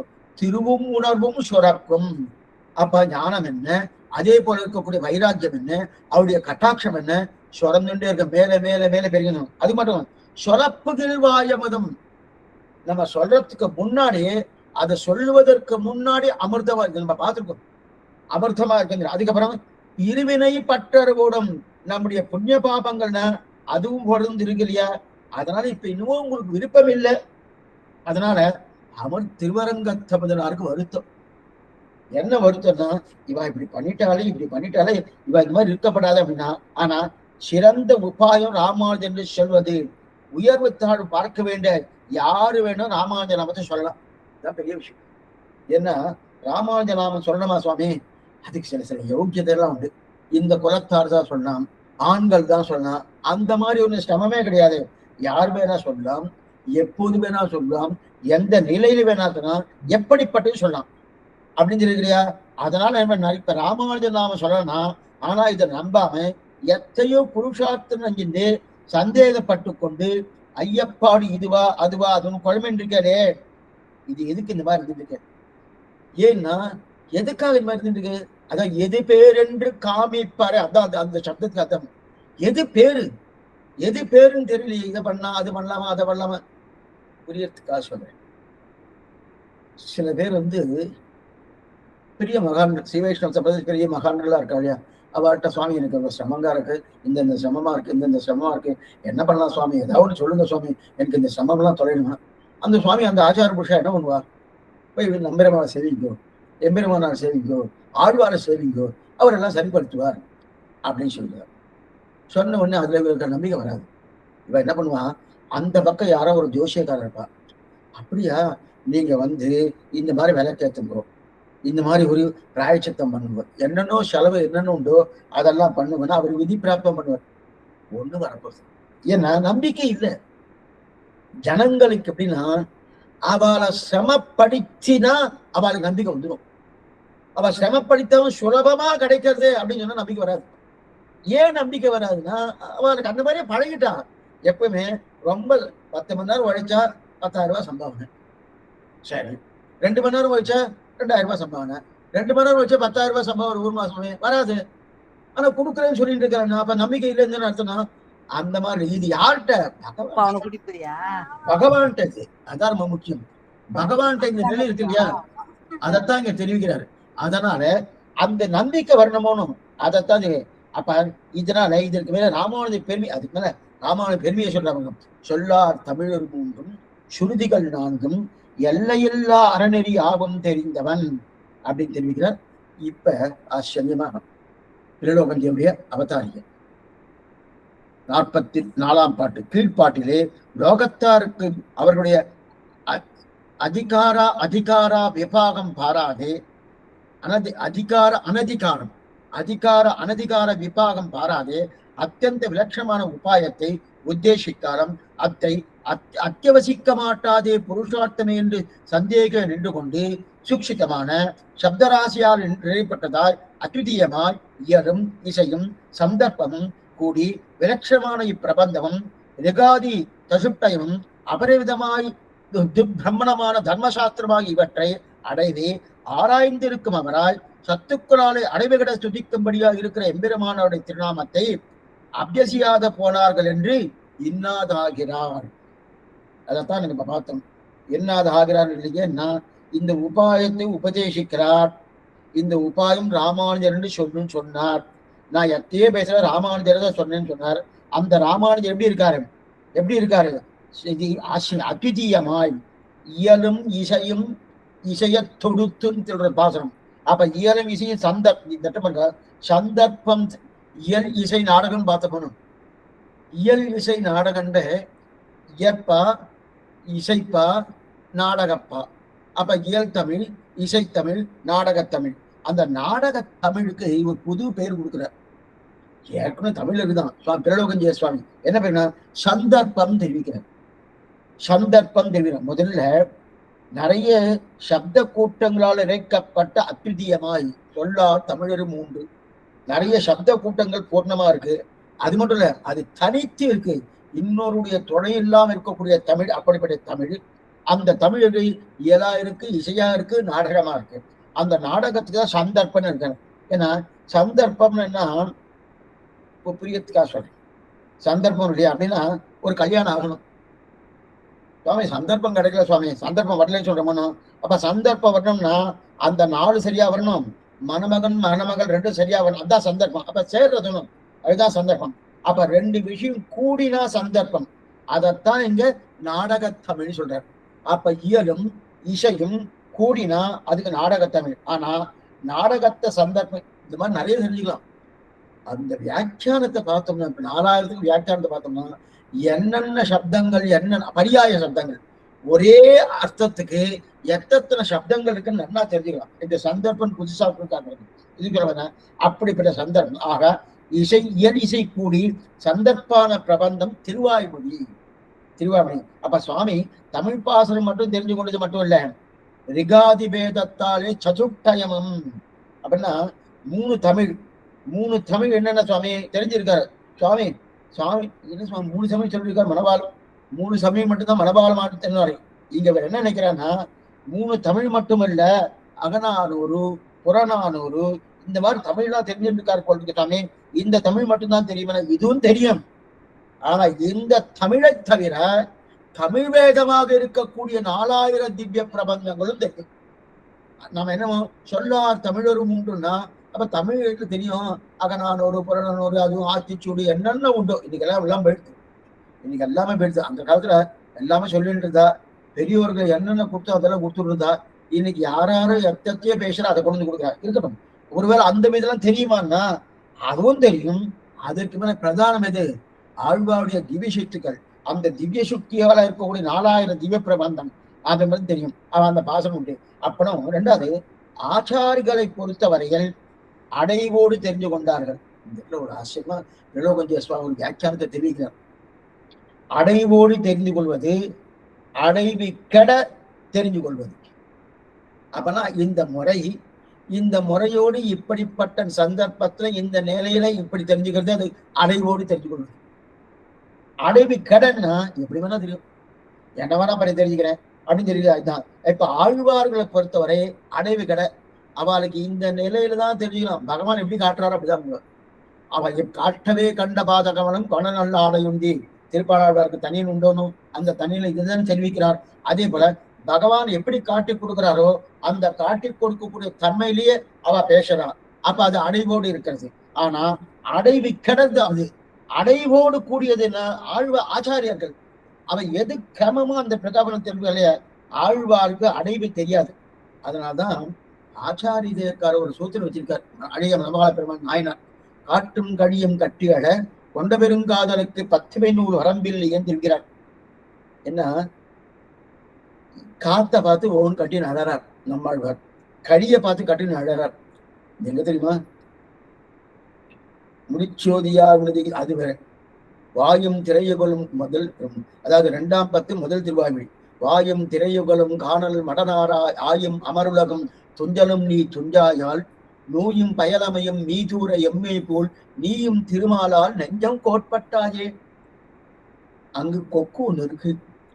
அந்த கொக்குன அந்த கொக்கு வெண்மையா இவருக்கு பகவானுடைய விட்டு பிரிஞ்சு விஸ்லேஷத்தாலே தன்னுடைய ஆத்தை விட்டு கிளம்பி வந்துட்டார். தாமிரவர் நதி கரைக்கு வந்துட்டார் சுவாமி ஆழ்வார். என்ன ஆத்திலேயே இருந்தா அவர் பிரிஞ்சிருக்கேன், பிரிஞ்சிருந்தா இன்னும் தனியா இருந்தா இன்னும் பெரிய ஆற்றாமை தனிப்பதற்குண்டான வாய்ப்பை எல்லாம் விடும், இன்னும் சிரமமா போயிடும். அதெல்லாம் அப்படியே காத்தாட வெளில வந்தாச்சுன்னா தாமிரவர் நதிக்கரைக்கு வந்தாச்சுன்னா யாரையா பார்த்துட்டு அந்த பிரிவாற்றலை தனித்து கொள்ளாமனோ அங்க வந்து பார்த்தார். அங்க வந்து பார்த்தோம்னா கொக்கு இருக்கு, கொக்கு வெளுத்திருக்கு. கொக்கு வெளுத்துட்டு அதோடைய சபாவம் இயற்கையானது கொக்கு வெளுத்துதான் இருக்கும். இவர் என்ன நினைச்சிருந்தாரு, ஓ நான் தான் பகவானை விட்டு பிரிஞ்சு வெளுத்து போயிட்டேன், உன்னையும் பகவான் பிரிச்சுட்டானா நீ வெளுத்து போயிட்டியா, நீயும் திருமாலால் நெஞ்சம் கோட்பட்டாயே வாயும் திரையுகலும் காணல் மடனாராய் நாளையே நீயும் திருமாலால் நெஞ்சம் அந்த திருமால் உன்னையும் வந்துச்சுட்டானா அப்படின்னு கேட்கிறா இல்லையா? அப்படின்னா இந்த மாதிரி இருக்கன்னா அவளுக்கு அந்த அடைவு கடை பாசம் இருந்தா அவளுக்கு. அதான் நசாஸ்திரம் நைவ சக்கரமகா. ஆழ்வார்களுக்கு கிரமமே கிடையாது. ஒரே ஒரு விஷயம் சொல்றேன். இந்த திருவல்லிக்கேணி பாசனம் இருக்கணும். இந்த திருவல்லிக்கேணி பாசனத்துல அது கிரமத்துல பாடவே இல்லை. விற்பரு விழவும் கஞ்சனம் மல்லும் வேளவும் பாகனம் வீழ சட்டவன் தன்னை புறமறி செய்த திருவங்கையாளர் என்ன அக்கிரமத்துல பாடியிருக்கார். அக்கிரமம்னா நாம நினைக்கிற அக்கிரமம் இல்லை, கிரமம் இல்லாத தன்மை அக்கிரமம், அநியாயம் பண்ற அக்கிரமம். அந்த அக்கிரமம் இங்க சொல்ல கிரமம் இல்லை. ஏன்னா நிற்பெரு விழவும் கஞ்சனம் முதல்ல கஞ்சம் போயிட்டான். முதல்ல என்ன பண்ணார் நம்மாழ்வார் சரியா பண்ணிடுற. வார்கடா அருவி ஆனமா மலையின் மறுப்பினை குவடை குருட்டி ஊர்கள் தின் பாகனுயிர் சிகத்து அரங்கின் மல்லரை கொண்டு சூழ்வரன் மேல் போர்கடா அரசர் புறக்கிட மாடமை மீசை கஞ்சனை தகர்த்த சீர்கொள் சிற்றாயன் திருச்செங்குன்னூரில் திருச்சிற்றாரங்கள் செலுத்தாரும். சரியா அவர் எந்த சரித்திரமோ அந்த சரித்திரப்படி நம்மாழ்வார் பாடியிருக்கார். திருமங்கு ஆழ்வார் என்னமோ தெரியல, முதல்ல கம்சனை கொண்டதை பாடுறார். கிரமமே இல்லையா? அதான் நசாஸ்திரம் நைவ சக்கரமகாந்தினா. ஆழ்வார் கிரமம் கிடையாது, ஆனா கிரமம் உண்டு ஆச்சாரியாளுக்கு. அதனால ஒரு அவதாரத்தையே பாடும்போது வரிசையா பாடணுமோன்னு முதல்ல மத்ய கூர்ம வராகன அதையே மாத்தி மாத்தி பண்ணுவான். அதையே மாத்தி பண்ண அவதாரத்துக்கு கூட சேக்கியத்தை சொல்லும் போது கூட அதை மாத்தி மாத்தி மாத்தி மாத்தி அவளுக்கு எப்படி கிடைக்கிறதோ, எப்படி பகவான் அனுபவத்தை கொடுக்குறானோ அந்த அனுபவத்துக்கு தகுந்த மாதிரி மாத்தி மாத்தி பாடுகிறா. அவ மாத்தி தான் சொல்றா. அப்படி ஒண்ணும் இல்லை. இன்னொரு பாசம் நம்மாழ்வார் பாசம் எடுத்து சொல்றேன். உறவையாட்சியரோடு போத்ததும் குன்றமும் தேந்தியதும் உறவுநீர் பொய்கை நாகம் காய்ந்ததும் உட்பட மற்றும் பலன்னு இது அங்க கண்ணனுடைய சேட்டிதங்கெல்லாம் வளர்ப்பு என்ன பிறப்பு என்ன அதெல்லாம் தெரிவிக்கிறார். அதுல ஒரு பாசனம் வேண்டி தேவனிறக்க வந்து பிறந்ததும் வீங்கிருவாய் கொண்டிருக்க இந்த பாசனம். அது 4ஆம் பாசனம். குறவை ஆட்சியரோடு ராசக்கிரடிய முதல்ல சொல்லிட்டு கண்ணனுடைய அவதாரத்தை பின்னாடி சொல்லிட்டு இருக்கார். என்ன சொல்ல மாத்திருக்காருன்னா இதான் தான் அதான் சொன்னேன். அவாது அடைவி கடைதான் அவடு நசாஸ்திரம் நைவ சக்கரமகான். ஒரு கிரமம் இல்லாம பாடுறாளோ அதுதான் ஆழ்வார்களுக்கு உண்டான நிலை. அப்ப சரி சுவாமி நாமெல்லாம் கவனத்துல பண்ணோம். ஆழ்வார் அளவு கடை அறைவு கடை பாடுவார். அளவோடு செய்பவர்கள் யாரு? ஆச்சாரியர்கள். அதான் சுவாமி ராமானுஜர். இவர் இத்தனை தூரம் அடைவு கடை பாடினாங்கன்னா சரி சுவாமி, அவதான் அவ்வளவு அடைவு கடை பாடியிருக்காருன்னா அந்த திருவடிதான் எனக்கு தேவைன்னு சுவாமி ராமானுஜர் இருக்கார். ஏன்னா மயர்வர மதிரம் அருளப்பட்டவர்கள் ஆழ்வார். அந்த திருவடியில விழுந்து விழுந்து, இதுதான் ராமானுஜன் முதல் பாசம் நம்ம பார்க்கிறோம். வருத்தும் புறவிரல் மாற்றம் என் பொய்கை பிரான்மரை தொடங்கி மேற்கொண்டு 12 ஆழ்வாருடைய கிரமங்கள் என்ன அதெல்லாம் பூர்ணமா சொன்னாரோ. அப்ப மயர்வர மதிரம் ஆனபடியாவே அவளோட மேலும் அபரிமிதமான ஒரு எல்லைக்குட்பட்டதா வேதத்துக்கு உபப்பிரமாணம் தர்மசாஸ்திரத்தை அடைவை ஆராய்ந்து சுவாமி ராமானுஜன் நல்ல ஆராய்ந்து பார்த்து அழகழகா உணர்ந்து இப்படி சொல்லார் தமிழரும் ஒன்றும் சுருதிகள் 4 எல்லையில்லா அறநெறி எப்படி அடைவோடு தெரிஞ்சிருக்கார். அப்பனா ஆழ்வார்கள் அடைவு கடை தெரிஞ்சின்றார். இவர் அடைவோடு தெரிஞ்சிருக்கணும். இவர் அடைவோடு தெரிஞ்சுட்டு நல்ல ஸ்தோத்திரம் பண்றார். ஏன் சொன்னா ஆழ்வார்கள் அடைவு தெரியாது, ஆனா ஆச்சாரியர்களுக்கு அடைவோடு தெரிஞ்சு கொண்டவர்களையா ஆக அவளுக்கு ஆழ்வார்கள் கிரமம் கிடையாது. ஆனா இவாளுக்கு ஆச்சாரியர்களுக்கு கிரமம் உண்டு ஆச்சாரியர்களுக்கு. இதுதான் இவாளுக்கு அவளுக்கு இருக்கக்கூடிய வித்தியாசம் இருக்கட்டும். ஆனாலும் அப்படிப்பட்ட ஆச்சாரியர்கள், அதுல முக்கியம் என்ன, புறத்தாழ்வான் என்ன, முதலையாண்டான் என்ன, இவெல்லாம் ஸ்தோத்திரம் பண்ணனா அதான் எண்ணரும் சீர் நல்லார் ஸ்தோத்திரம் பண்ணுவதற்குண்டான நிலையோடு பண்ணிட்டு கலனம். ஆக ராமானுஜ திருவடியை சொல்லுறியா, அந்த சொல்றக்கு அபியாசம் பண்ணி பண்ணி பண்ணி பண்ணி மேலும் சொல்றா. ஆனா இந்த மாதிரி ராமானுஜ நாமத்தை சொன்னேன்னு அந்த நாமத்தை அபியாசியாதி போனார்கள். அவ சொல்ல உலகத்துக்கு உபதேசம் பண்ணே சொல்லதேனி இன்னாத ஆகிறார்ன்னு அவதாரிக்க முடிக்கிறார் பில்லோகஞ்சிய சுவாமி. இப்ப வியாக்கியானம் பாசனம் 44ஆம் பாட்டு வியாக்கியானம் பில்லோகஞ்சியுடைய வியாக்கியானம். அகலிடத்தோர் அனந்தா என்றும் விபுலா என்றும் பெயரை உடைத்தார் என்று இந்த மகா பிரித்திவிலே சேத்தனர்கள் எது பேரென்று காமிப்பர். நான் இவருடைய இழவை கண்டு ஒருக்க மாட்டாதே. மந்திரே யத்னேன கோபவே என்கிற சாஸ்திரத்தை அதிக்கிரமித்து அத்தியந்த சுலபமாய் குரோர் நாம சதா ஜபேத் என்கிறபடியே ததிய சேதைக சர ரூபமாய் பரமபோக்கியமான சதுரக்ஷரியை உபதேசித்தாலும் அதிலே நெட்டாரமாட்டாதே அடிமைகட்டு பின்னை நமக்கோர் சடமென்று இங்கு இருக்கிறமாம்படி அதை இச்சையோடு காலமெல்லாம் இப்படியே வர்த்தமா போகிறார்களோ. ஐயோ, இவர்கள் பிராப்தித்துடைய கௌரியம் இங்கனையாய் தலைக்கட்டுதாயிற்று என்று இன்னாதாகிறார். இப்ப அதாவது அகலிடத்தோர் இந்த லோகத்தை சொல்றார். அகலிடத்தோர்னா பிருத்திவியுடைய பெருமை எவ்வளவு பெருசு.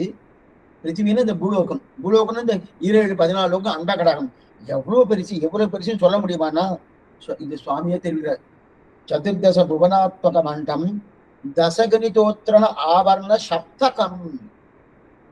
இது எந்த தெரியுமா இருக்கு? ஸ்ரீவைகுண்ட கத்தியம். சமீபத்தில் நம்ம பார்த்து போன சரணாகதி கத்தியம். அந்த ஸ்ரீவைகுண்ட கத்தியத்துல சுவாமி எம்பெருமானார் கத்தியத்திலையும் பண்ணியிருக்காரோ. அதுல சதுர்தச புவனாத்மக மண்டம் தசகணிதோத்திரஞ்ச ஆவரண சப்தகம் அப்படின்னா ஒரு அண்டகடாகத்துக்கு இத்தனை பாடினா ஒரு அண்டகடம் 17-14 லோகம் கொண்டு ஒரு அண்டகடகம். அண்டானாம் சகஸ்ரான் ஆயுதானிச்ச. விஷ்ணு புராணக்காரர் பராசர மகரிஷி தெரிவிக்கிறார். எத்தனை அண்டங்கள் இருக்குன்னா 10,000 அண்டகடாகங்கள். ஒரு அண்டகடாகம் இல்லை. நம்ம ஒரு அண்டகடாகத்துக்குள்ளே 14 லோகத்துக்குள்ள ஒரு லோகத்துல ஒரு பூமியில நம்ம இருக்கோம். இந்த 14 லோகம் கொண்டு ஒரு அண்டகடகம். இந்த மாதிரி எத்தனை இருக்கு சுவாமி? 10,000 அண்டகடாகங்கள். அதான் தெரிவிக்கிறது. அண்டானாம் சகஸ்ரான் ஆயுதானிச்ச. விஷ்ணு புராணக்காரர் தெரிவிக்கிறார். அத்தனை அண்டங்கள் இருக்கணும். அவ்வளோ பெரிய இந்த பிரித்தி இவ்வளவு பெரிதா இருக்கச்சே நான் இவர்களை எத்தனை உபதேசம் பண்ணினேன்னா நான் மந்திரத்தை பேணி பார்க்கணும் என்று பிரமாணம் சொல்கிறார். ஏன்னா நான் மந்திர உபதேசம் பண்ணலையே. என்னைக்குமே நாம சங்கீர்த்தனத்துக்கு மந்திர உபதேசத்துக்கு வித்தியாசம் உண்டு. மந்திர உபதேசம்னு சொன்னாலே சில நிபந்தனைகள் அதுக்கு உண்டு, சில சட்டங்கள் உண்டு. இன்னார் தான் பண்ணலாம், இன்னபடிதான் பண்ணலாம், இன்ன ஆச்சாரத்தோடு பண்ணலாம் அப்படின்னு சில விதிமுறைகள்லாம் அதுக்கு உண்டு. ஆனா அந்த மாதிரி பண்ணலையே. இங்க என்ன அதுக்கு பிரமாணம் எடுக்கிறான். மந்திரம் யத்னேன கோபயேத். மந்திரம் நன்னா காப்பாற்றப்படணும். எத்தனம் பண்ணி கண்ணை மூடிக்கொண்டு நன்னா என்ன பண்ணும், அதை நேர வைத்துக் கொண்டு நல்ல விஷயத்தை தேர்ந்தெடுத்து எப்படி மந்திரம் எப்படின்னா கண்ணன் கீதையில சொல்றான், அர்ஜுனா யோகம் பண்ணணும்னா முதல்ல தியானம் பண்ணா நல்ல இடத்த தேர்ந்தெடுத்துக்கோ. ரொம்ப விசரமா உட்காந்துக்கா, கீழேயும் உட்காராது. கீழே உட்காந்துட்டுனா அப்படியே கொஞ்சம் சாயலாமான்னு தோணும். மேல உட்காந்துட்டா கீழே விழுந்துருவோம் பயத்திலே நீ என்ன பண்ணுவேன், நீ தியானிக்கவே மாட்டேன். அப்ப மேலேயும் இருக்காத கீழே இருக்கா, நடு மத்தியத்துல இருக்கு. அது மட்டும் இல்ல, அந்த மத்தியத்துல இருந்து என்ன பண்ணும், மூக்கு நுனிய பாருன்னார். மூக்கு நுனிய பார்க்க முடியும்னா மூக்கு நுனிய பார்க்கறதுக்கு நேரம் மூக்கு நுனி கண்ணாடியில பார்க்கலாம். நம்ம மூக்கு நுனி தெரியும்னா மூக்கு நுனி பார்க்கிற மாதிரி அப்படியே இருந்துட்டு இருக்கு. ஆனா கண்ணை முடிக்காது. கண்ணை முடிக்காது. இந்த மாதிரி நம்ம ஜபம் பண்ணணுமா, இத்தனை பாடு மந்திரத்துக்கு. அந்த அதுவும் உருப்படணும்னா உருப்படணும், அதை சொல்லணும் போனோம் மேற்கொண்டு அதை ஜாகிரதையா பார்த்து பார்த்து சொல்லணும். நான் திருவரங்கத்தை என்ன தெரிவிக்கிறாருன்னா, நான் இந்த மாதிரிலாம் உங்களை சொல்லலையே. மந்திரத்தை தெரிஞ்சுக்கணும்னா எத்தனை சிரமங்கள் இருக்கு, எத்தனை பாடு இருக்கு. அதுக்கு அதிகிருத்த அதிகாரம் வேற. இன்னார்தான் சொல்லலாம், இன்னார் சொல்ல முடியாது இருக்கு அப்படின்னு இருக்கு இல்லையா. அதனாலதான் அப்ப கீதாச்சாரம் மந்திர உச்சரம் பண்ணணும்னாலே என்னென்ன சிரமம் கொண்டது ரொம்ப நல்லா தெரிவிக்கிறார். கீதையில தெரியும் 5ஆம் அத்தியாயம் 6ஆம் அத்தியாயம் 2 அத்தியாயத்துல இந்த மந்திரத்தை நம்ம உபதேசம் பெற்றுக்கொண்டு அதை மரணம் பண்ணணும்னாலே அதுக்கு என்னென்ன சமங்கள் இருக்கு அப்படின்னு தெரியுங்க. ஆத்மாவை நன்னா வச்சுக்கணும். நான் அது என்னன்னா, அதெல்லாம் நான் உங்களுக்கு சொல்லவே இல்லையே. இந்த மாதிரி இருங்கோ, இந்த மாதிரி இருங்கோ, இந்த மாதிரி இருங்கோ சொல்ல. நான் என்ன சொன்னேன், ராமானுஜன் என்று சொல்லுவேனே. போன பாத்திரத்தை என்ன சொன்னேன், சுரக்கம் திருவும் உணர்வும் சொலப்புகில் வாயமுதம் பறக்கம் இருவினை பட்டரவோடும் படியிருள்ளீர் உரைக்கின்றனன் உமக்கியான அறம் சீரும் உருகலையை துறக்கும் பெருமை ராமானுஜன் என்று சொல்லுமினே அப்படின்னு தானே சொன்னேன். இவ்வளவுதானே கீழே சொன்னேன். இன்னன்னு படி சொல்லணும், என்னென்ன நிலையில சொல்லணும், இவ்வளவு சுத்தியோடு சொல்லணும். இதையெல்லாம் நான் ஒண்ணுமே சொல்லலையே. இந்த சுத்தி இருக்கணும், இன்னபடி சொல்லணும், இந்த நிலையில சொல்லணும், அதெல்லாம் சொல்லலையே. ஆனா மந்திரம் என்பது இப்படி எல்லாம் நம்ம பேணி பாதுகாக்க வேண்டிய ஒரு மந்திரம். ஆனா அந்த மந்திரத்தை சொல்லணும் நிறைய சமங்கள் இருக்கு. இப்ப உங்க சமம் இதெல்லாம் உங்க அந்த சமம் கண்ணிலே படாது. ஏன்னா இதெல்லாம் நீங்க அந்த மந்திரத்தை சொல்லுன்னு சொல்லியாச்சுன்னா நீங்க கெட்டுக்கவே வரமாட்டேன். அதை தெரிஞ்சுட்டுதான் நான் சாஸ்திரத்தையும் அதிக்கிரமித்து மந்திரத்தை எத்தனம் பண்ணி கொடுக்க காப்பாற்றக்கூடிய சாஸ்திரத்தை அதிக்கிரமித்து என்ன பண்ண உங்களுக்கு நாமத்தை சொன்னேன். இந்த நாமத்தை சொன்னேன். ஏன்னா சாஸ்திரத்தை சொல்லணும்னா மந்திரம் எத்தேன கோபயேது, எத்தேன மந்திரம் எத்தேன கோபயேது 2 பிரமாண வாக்கியம் எடுக்கிறார். மந்திரம் எப்படி சொல்லணுன்றதுக்கு என்னன்னா, மந்திரத்தை எத்தனம் பண்ணி ரொம்ப பாதுகாக்கணுமா. மந்திரத்தை அதுக்கு உண்டான முயற்சி பண்ணி பண்ணி பண்ணி ரொம்ப நன்னா பாதுகாக்கணும். அது மட்டும் இல்ல, அதை சொல்லும் போது அந்த மந்திரத்தை யார் கொடுத்தார், குருர் நாம சதா ஜபேத், குருர் நாம சதா ஜபேத். அந்த குருவனுடைய நாமத்தை விடாம சொல்லணுமா. அந்த குருவுடைய நாமத்தை விடாம சொல்லி இருக்கணும். இந்த 2 பிரமாணம் இருக்காது. சரி சுவாமி, என்ன வித்தியாசம்னா மந்திரம் வேறு நாமம் வேறு. அடியேன் சொன்னது திருவரங்கத்தை தெரிவிக்கிறேன். நான் சொன்னது மந்திரம் இல்ல, நாமத்தை சொன்னேன். மந்திரத்தை தான் சமப்பட்டு பாதுகாக்கணும். மந்திரத்தை தான் சமப்பட்டு பாதுகாக்கணும். ஆனா நாமத்துக்கு அந்த மாதிரி கட்டமே இல்லையே. இப்ப நான் என்ன சொன்னேன் உங்கள்கிட்ட, ஸ்ரீமதே ராமானுஜாய நமகா சொல்லுங்க, ஓம் நமோ ராமானுஜாய சொல்ல. அப்ப நான் என்ன சொன்னேன், ராமானுஜா என்று சொல்லுவேன். ஏன் இதுக்கு முன்னாடி என்ன சொல்லணும், ஸ்ரீமதே ராமானுஜாய நமகா இதுவும் மந்திரம், ஓம் நமோ ராமானுஜாய இதுவும் மந்திரம். இது 2 நான் சொல்லிய ராமானுஜா என்று சொல்லுவேனே அப்படின்னு தானே சொன்னேன். நான் மந்திரத்தை சொல்லவே இல்லையே. நான் அவ்வளவு தூரம் சிரமப்படுறார் திருவரங்கத்தை. நம்ம என்ன நினைச்சிருந்தோம், அவர் ரொம்ப சிரமப்பட்டு சொல்றாரு, அதுக்கு சில யோகியத்தை வேணும், அந்த யோகத்தை கிட்ட இல்லை. சொல்லணுமே சுவாமி, அதுக்கு சில விதிமுறைகள்லாம் உண்டு, சில அனுஷ்டானங்கள்லாம் உண்டு, சுத்தி உண்டு, நடைமுறை உண்டு. அதெல்லாம் பண்ணணுமே நினைக்காதீங்க. அதெல்லாம் சொல்லவே இல்லை, ஒண்ணுமே சொல்ல. நாமத்தை சொல்லுங்க, நாமத்தை சொன்னா போறோம், உங்களுக்கு எல்லாம் கிடைச்சிடணும். ராமானுஜனம் என்று சொல்லுமீனே, அதை சொன்னாலும் அந்த திருநாமத்தை சொன்னாலும் போறோம். என்ன மந்திரம்னாலே கஷ்டப்பட்டு உச்சாரணம் பண்ணணும். அப்படி இன்னொன்னு சேர்த்து சொல்லிடுறேன். நிறைய ஹோமங்கள் பண்றோம், சில இடத்துல நாம சங்கீர்த்தனம் பண்றான், சில இடத்துல சரஸ்வநாம பாராயணம் பண்றான். அதுதான் என்னது, அது என்னது, அதுக்கு நாம சங்கீர்த்தன்றது என்ன ஒண்ணும் இல்லை சுவாமி. நாமத்தை சொல்றது என்ன வித்தியாசம் தெரியுமா? மந்திரத்வாரா நம்ம பண்ணக்கூடிய அந்த மனனம் என்பது கொஞ்சம் சிரமம். அதான் நீங்க சொல்லிட்டே இருக்கணும். சிரமம் மட்டும் இல்ல, அது சொல்ல வேண்டிய முறைப்படி சொல்லலைன்னா அதனால நமக்கு தோஷம் வேற உண்டு.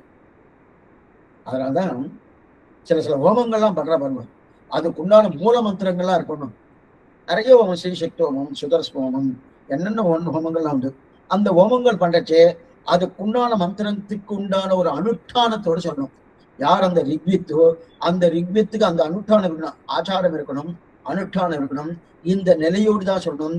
இன்னென்ன காலத்துல சொல்லப்படாது, இன்னென்ன காலத்தை சொல்றாங்கிற விதிமுறை இருக்கு. சொன்னா என்ன சுவாமி? அதுவும் நாமம் தான். அது நாமம் இல்ல, மந்திரம். அது மந்திரத்துக்கு நாமத்துக்கு நிறைய வித்தியாசம் உண்டு. நாமத்தை நீங்க குளிச்சுட்டு தான் சொல்லணுன்ற அவசியம் இல்லை. இப்ப அது நீங்க சொன்னேன்றதுக்காக அப்பெல்லாம் காலத்துல எழுந்து போய் பள்ளி தேய்க்காம அப்படியே எழுந்து கட்டே சொல்லலாம், ஒன்றும் தவறு இல்லை. ஆனா அதே வழக்கமா வச்சுக்கூடாது.